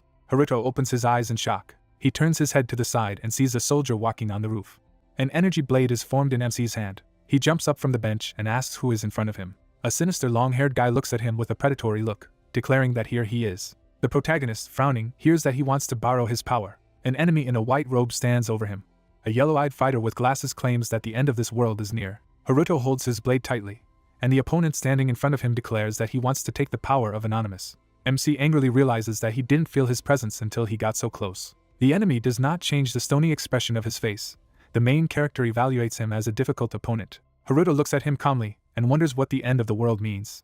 The villain adjusts his glasses and replies that in the near future everything that the guy cherishes will turn to dust and disappear. The wary protagonist thinks about his sister and asks again. He points his blade at the villain, claiming that he cannot just believe him, because he does not know his name or who he is. The enemy is standing at the top, hearing that he just appeared and began to force something. The protagonist closes his eyes and thinks about the adult version of himself, while declaring that the stranger resembles someone and this is bad. Haruto says with a serious look that he will do what he thinks is best. The opponent angrily listens to the fact that the guy will make decisions on his own. The scoundrel grins slyly. He shows a photo with Ria, wondering what even after that. Haruto rides his face in rage. In the picture, a little girl is dancing. Everything around the main character instantly begins to blaze. He calls the enemy a freak. The villain watches his actions, realizing that he is using his fighting spirit. A powerful flow of energy forms around the protagonist. The villain notices that this is quite unusual. The bespectacled fighter smiles madly and understands that he knew that this guy had great potential. Haruto sees a standing enemy, who assures that there is no need to worry so much, as he took a photo while studying it and did not touch his sister. The opponent puts his hand on his blade and declares that he swears it with his sword. In a split second, he is right next to the protagonist. He deadpans that if he needs to face him in this battle, he will gladly do so. Haruto looks at him with hatred, claiming that he has crossed the line. The opponent deftly bounces a few meters. The main character says that anything can happen now and the villain should not regret it. The fighter takes up a dark purple katana, claiming that he was ready for it from the very beginning. Opponents stand opposite each other. They masterfully hold fighting stances. The scoundrel's glasses show glare. He uses the skill of intent to kill. The main character's eyes sparkle. He sees the purple aura of the enemy in front of him, wondering what it is, because there is no Chronos factor around him at all. A predatory opponent emitting a dark aura. Haruto is aware that he cannot see the passage of time. The warrior with a katana calmly asks if everything is okay, because the protagonist is ready or not. Now he will attack. Suddenly, the opponent's silhouette blurs. A moment later, his face is directly in front of MC. He holds the hilt of his katana and states that the killing intent skill doesn't mean creating a murderous aura and revealing all of his intentions, but quite the opposite. The villain strikes hard with his sword, claiming that it means killing the aura and presence. The guy sees a flying blade with a twisted face. Haruto jumps away from the scene of the fight, realizing that his ability is hiding the Chronos factor around him. The main character stands in front of his opponent and asks why he tells him about his skills, as if he is pretending to be a villain from a manga. The tip of the katana emits purple smoke. He says that he says this for a reason. With a sinister look, the opponent claims that in any case he will be the winner. In a second, the villain is behind the protagonist, while managing to say that if you hide your presence, victory will be only a matter of time. Haruto turns around in horror. Frowning, the scoundrel makes a quick movement with his blade.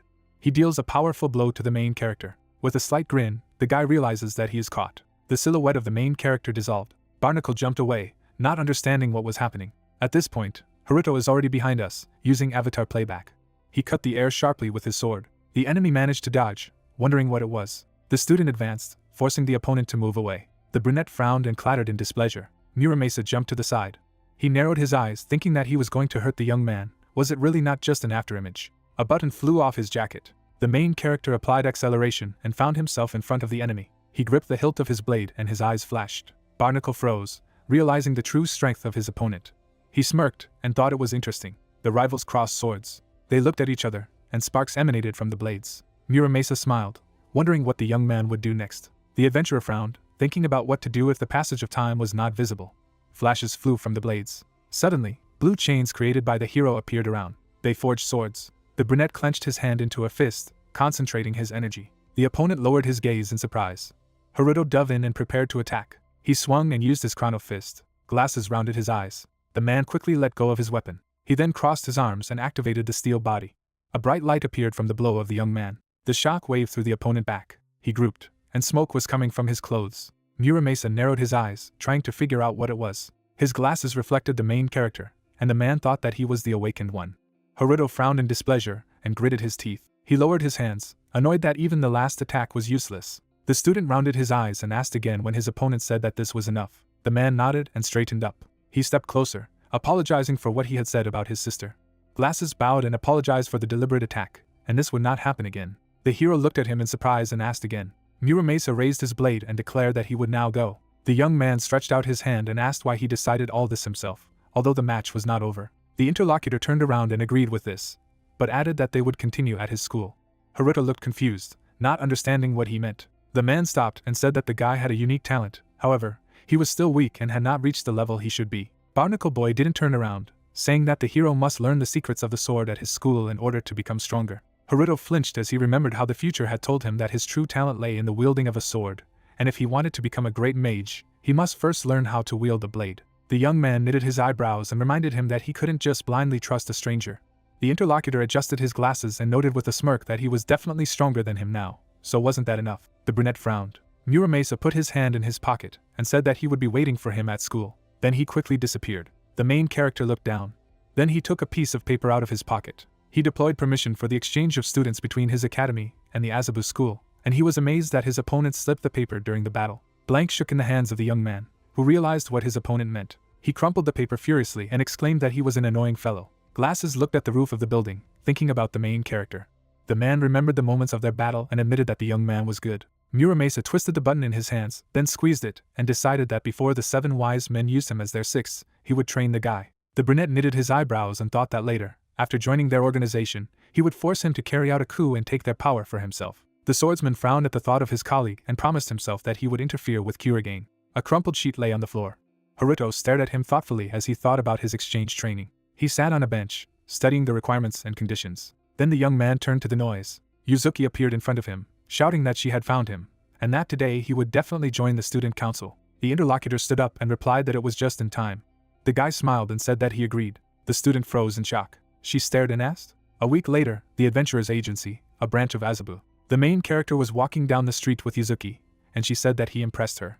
The girl smiled and admired that the guy not only joined the student council, but also wanted to go with her to study at the Azabu school. The brunette grinned and replied that it was natural, because he was now a member of the student council, and it was his duty. The hero looked away and thought that it was just written on a piece of paper that members of the student council were entitled to special buns. The companions looked at the training court, and the girl noted that many S-rank adventurers graduate from Azabu school, and it is considered the best school in Japan. They moved on, and Yuzuki added that only 3% of those who want to get here, the best of the best.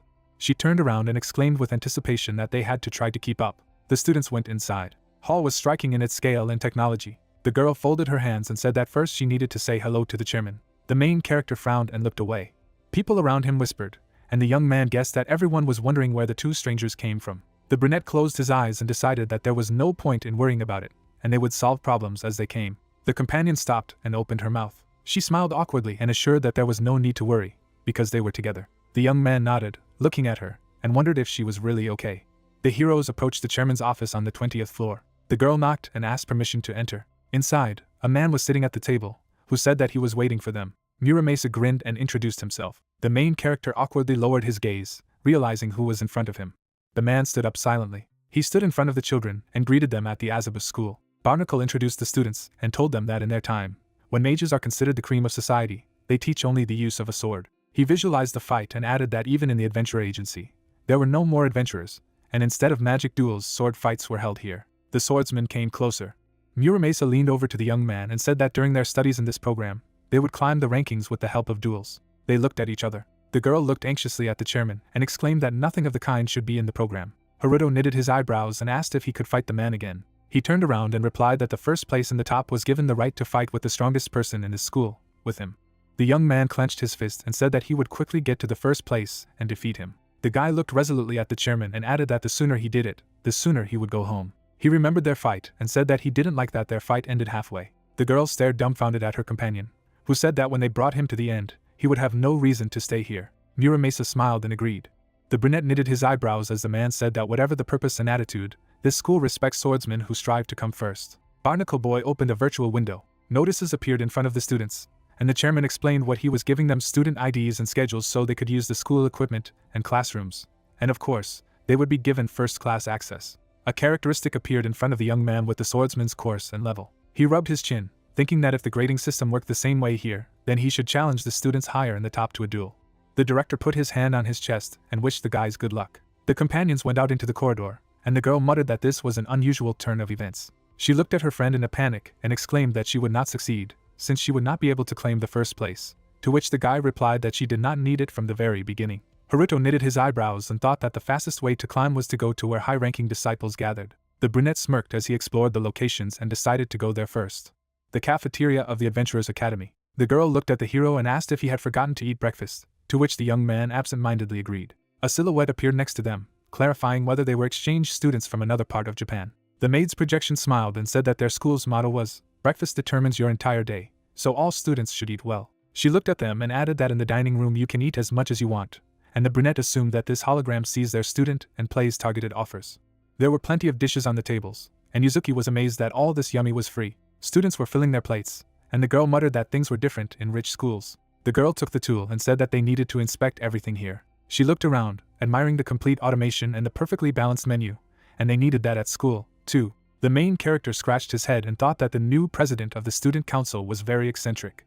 He closed his eyes and decided to mind his own business. The guy looked away, hearing a sharp sound and the phrase that someone had something that he did not deserve. A group of students was standing nearby. The young man with bangs stretched out his hand and asked him to stop. The offender opened the katana and said that in his hands it would turn into garbage, although the blade is very sharp. The apprentice came closer and asked for it, but the interlocutor exclaimed that this was his punishment for sitting in the raid of faction seats without permission. The main character arched his eyebrows and noted that no matter how elite the school is, there will always be such garbage, and teachers cannot keep track of everyone. The guy moved in their direction, thinking that school canteens are one of the most frequent places of bullying, and he was lucky that he ran into them so quickly, but he would finish quickly. The hooligan grinned and said that those with a rank less than a 2-digit number should not go to the canteen. The young man was sweating and hesitantly replied that it didn't matter who was sitting where. The offender grabbed him by the jacket and shouted that it was important. He grinned and called the guy a plague god with 0 skills. Hearing this nickname, Haruto shuddered. The hooligan pushed the young man to the floor. Everyone stood around, but did nothing. The main character closed his eyes and thought that it was time to intervene. The guy raised his sword and said that the disciple clearly didn't need one, so he would keep it, and his friends added that such a thing could be sold at a higher price, so their faction's budget would skyrocket. The student waved his hand and said that the interlocutor was free and could walk, but he demanded to give it back. The young man stretched out his hand and shouted that his father had given him this blade. The interlocutor stopped smiling and exhaled. He swung his fist and said that he did not care about his family. The boy turned away and gritted his teeth. The sound of a blow was heard, and the young man opened his eyes in surprise. Haruto caught the bully's fist. He sweated and asked who he was, horrified that he had been stopped with one hand. The main character narrowed his eyes and introduced himself, saying that he was looking for a student who ranked first in the top. The interlocutor frowned and shouted that he was not going to prompt, but the hero sharply squeezed his fingers. The student screamed and fell to the floor, and the brunette asked to answer quickly, adding that asking an emotional person is the fastest way to find out something. The hooligan's comrades looked at him in surprise, asking what he had done. Haruto frowned and repeated his question threateningly. The interlocutor sweated and gritted his teeth. Suddenly, the hero froze, feeling an invisible movement, and in order to stop, the young man noticed a blade near him. He jumped back sharply. The brunette knitted his eyebrows, wondering what it was. A guy with a group of people approached from the side, demanding not to mock his brothers. The student narrowed his eyes and introduced himself as the leader of the Reiden Nobunaga faction. In front of the hero was a third-year student, who ranks third among the swordsmen of the Azabu school and is the head of the Kishin fencing school. The jacket rested casually on his shoulders, and the young man remembered that even though the administration didn't know what to do about his bad behavior, his true skills were close to the first place in the rank, as well as that candidate for the position of a teacher after graduation. The student with bangs stared, not believing that such a person was now in a similar situation with an exchange student. Haruto put his hands in his pockets, looking at the stranger. The long-haired man squinted at the wards and asked how it happened. The protagonist pointed to the young man behind and said that his bro had bullied this boy, so he had to stop him. The interlocutor frowned. He turned around and asked if it was true. The hooligan sweated and began to deny, assuring that they just wanted to take seats for the faction. The man took a step forward. Nobunaga struck one of them sharply in the face. The hero rounded his eyes in surprise. All 3 thugs were lying beaten on the floor, and their leader noted that their eyes run when they lie. He picked up the katana from the floor. Then he bowed and apologized for the inconvenience caused on behalf of the entire faction. Haruto nodded and replied that it was okay. The long-haired man handed the sword to the young man and asked him to take it. He accepted the weapon and thanked him. The swordsman smiled and repeated that he was sorry. The main character stared at the student in confusion, surprised that their leader was so honest and straightforward. He stood up and muttered that he would very much like to just apologize and go about his business. He knitted his eyebrows and added that in this case, part of the faction would be destroyed. The guy exchanged glances with the main character and challenged him to a duel. The young man with bangs was alarmed and advised to refuse, since this man is in third place in the top. Haruto looked at his interlocutor resolutely and said that he gladly accepted the challenge. The long-haired man smiled and replied that it would be easier. He turned around and said that he would be waiting for him in the arena after class. The brunette looked after him. The rescued man approached him and asked if everything would be fine. He was shaking when he said that his opponent was in third place, and it was stupid to fight with him. The main character closed his eyes and replied that he himself was stupid. Haruto looked at the student sternly and asked if he was satisfied with everything. The interlocutor lowered his head when the guy threatened that these freaks would mock him throughout the school. He shrank and muttered that they would soon get tired if they did not react. His katana emitted a glow. The main character shuddered in surprise. His eyes widened. The weapon radiated energy. Haruto pointed his finger at the blade and stated that he was asking for the real one, who was here. He knitted his eyebrows and clarified what the young man had done when the sword was stolen. The interlocutor sweated and asked again. The young man squeezed his katana while the hero said that his body was moving on its own, although he was aware that the opponents were stronger. The brunette remembered his battles and asked again if the student was satisfied with everything. The young man lowered his head. He clenched his weapon and muttered that he didn't want this to continue. The guy looked at the hero and exclaimed that he wanted to take revenge on them. The disciple raised his fist and added that he would not allow them to touch his sword again. Haruto reached out with a smile and asked what his name was. They sealed the acquaintance with a handshake, and the interlocutor introduced himself as Mitsurugi Ibuki. The main character looked at him seriously and said that he also needed to challenge someone to a duel. He remembered the hooligan and advised him to choose a guy who took the blade from him. The adventurer put his hand on his shoulder and asked him not to worry, assuring him that he would make sure that he won, and then they would enjoy the taste of victory together. Ibuki looked at the interlocutor in confusion and replied that he understood. Haruto lowered his gaze as he heard the beep. He pulled out a phone with a message from the president asking where he had gone while she was eating. The brunette sighed, amazed at her spontaneity. After school, waiting room. Yuzuki pointed to the hero and asked what he was thinking about when he was going to the duel on the first day. The guy raised his hands, trying to calm her down. The brunette looked away and muttered that it would take a long time to tell, but this did not suit the girl. The adventurer made a gesture with his hand and reminded them that the chairman had told them to try to take first place, so he decided that it would be quicker to start with a duel with third place. The president theatrically touched her forehead, shocked at how easily he talks about it. The hero closed his eyes and said that taking first place to fight Muramasa and send him home immediately was his plan.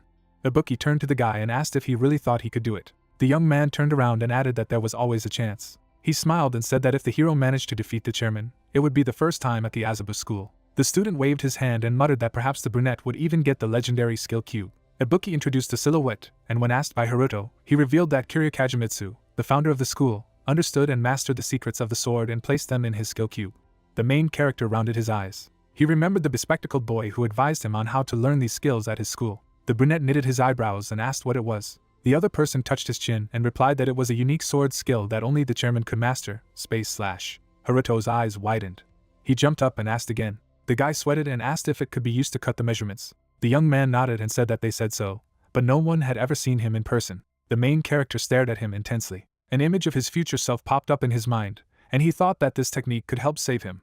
Haruto frowned and said that there was another reason to win. The guy clenched his fist. He smiled and said that he was full of motivation. Then he turned around. Ibuki lifted his head in surprise when the hero said that he would open the show.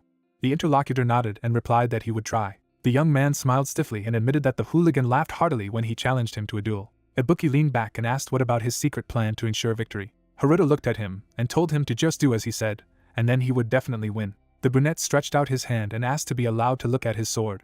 Some time later, the arena of the Azabu school. Jubilant students were sitting in the stands. On the platform, Ibuki and his offender stood opposite each other. The opponent took out a blade and asked where this idiot had the courage to challenge him to a duel. The hooligan grinned and promised that he would not leave a living place on it. The young man was sweating, but said nothing. Yuzuki, who was sitting next to the hero in the stands, looked at him and asked if everything would be fine. The guy smirked and replied that there was nothing to worry about. Ibuki looked excited but collected. The hero looked at him and said that everything would work out. Earlier, he stood in front of the young man and said that as soon as the duel began, he would immediately turn his sword and strike one accurate blow without hesitation. The interlocutor tilted his head and asked if this was really all. The brunette nodded. Haruto made a gesture with his hand and warned that his opponent was likely to mock him from the start, because he saw the young man as a small fry. Ibuki squeezed his katana and nodded.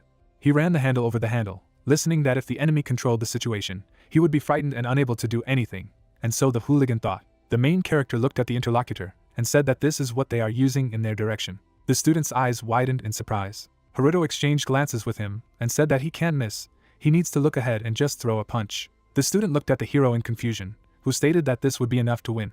The brunette put his hand on his chest and asked her to trust him. Ibuki put the sword on his knees and said that he understood. He looked at the hero enthusiastically and said that he trusted him. Now Haruto was smiling from the stands, mentally cheering the young man. Ibuki took a fighting stance. The arena was watched from above. It was the chairman. Ibuki exchanged glances with his opponent, gritting his teeth, after which the duel was announced. The opponents stood opposite each other. Ibuki, a Class 2F swordsman occupying the 3,424th place, stood motionless. His opponent, Kinju Kentaro in 153rd place, smirked and suggested that they proceed. He arched an eyebrow and said that he would continue to be friends with him after his victory. The young man lowered his head, holding a pause. The student clenched his fist and replied that he understood. Ibuki lifted his chin and demanded, if he won, that this piece of shit should not climb up to him again. The interlocutor frowned and was offended by such impudence. The main character chuckled contentedly. The young man pursed his lips and sweated. His hand rested on the handle. The student took a fighting stance, concentrating his energy, and then the signal was given to start.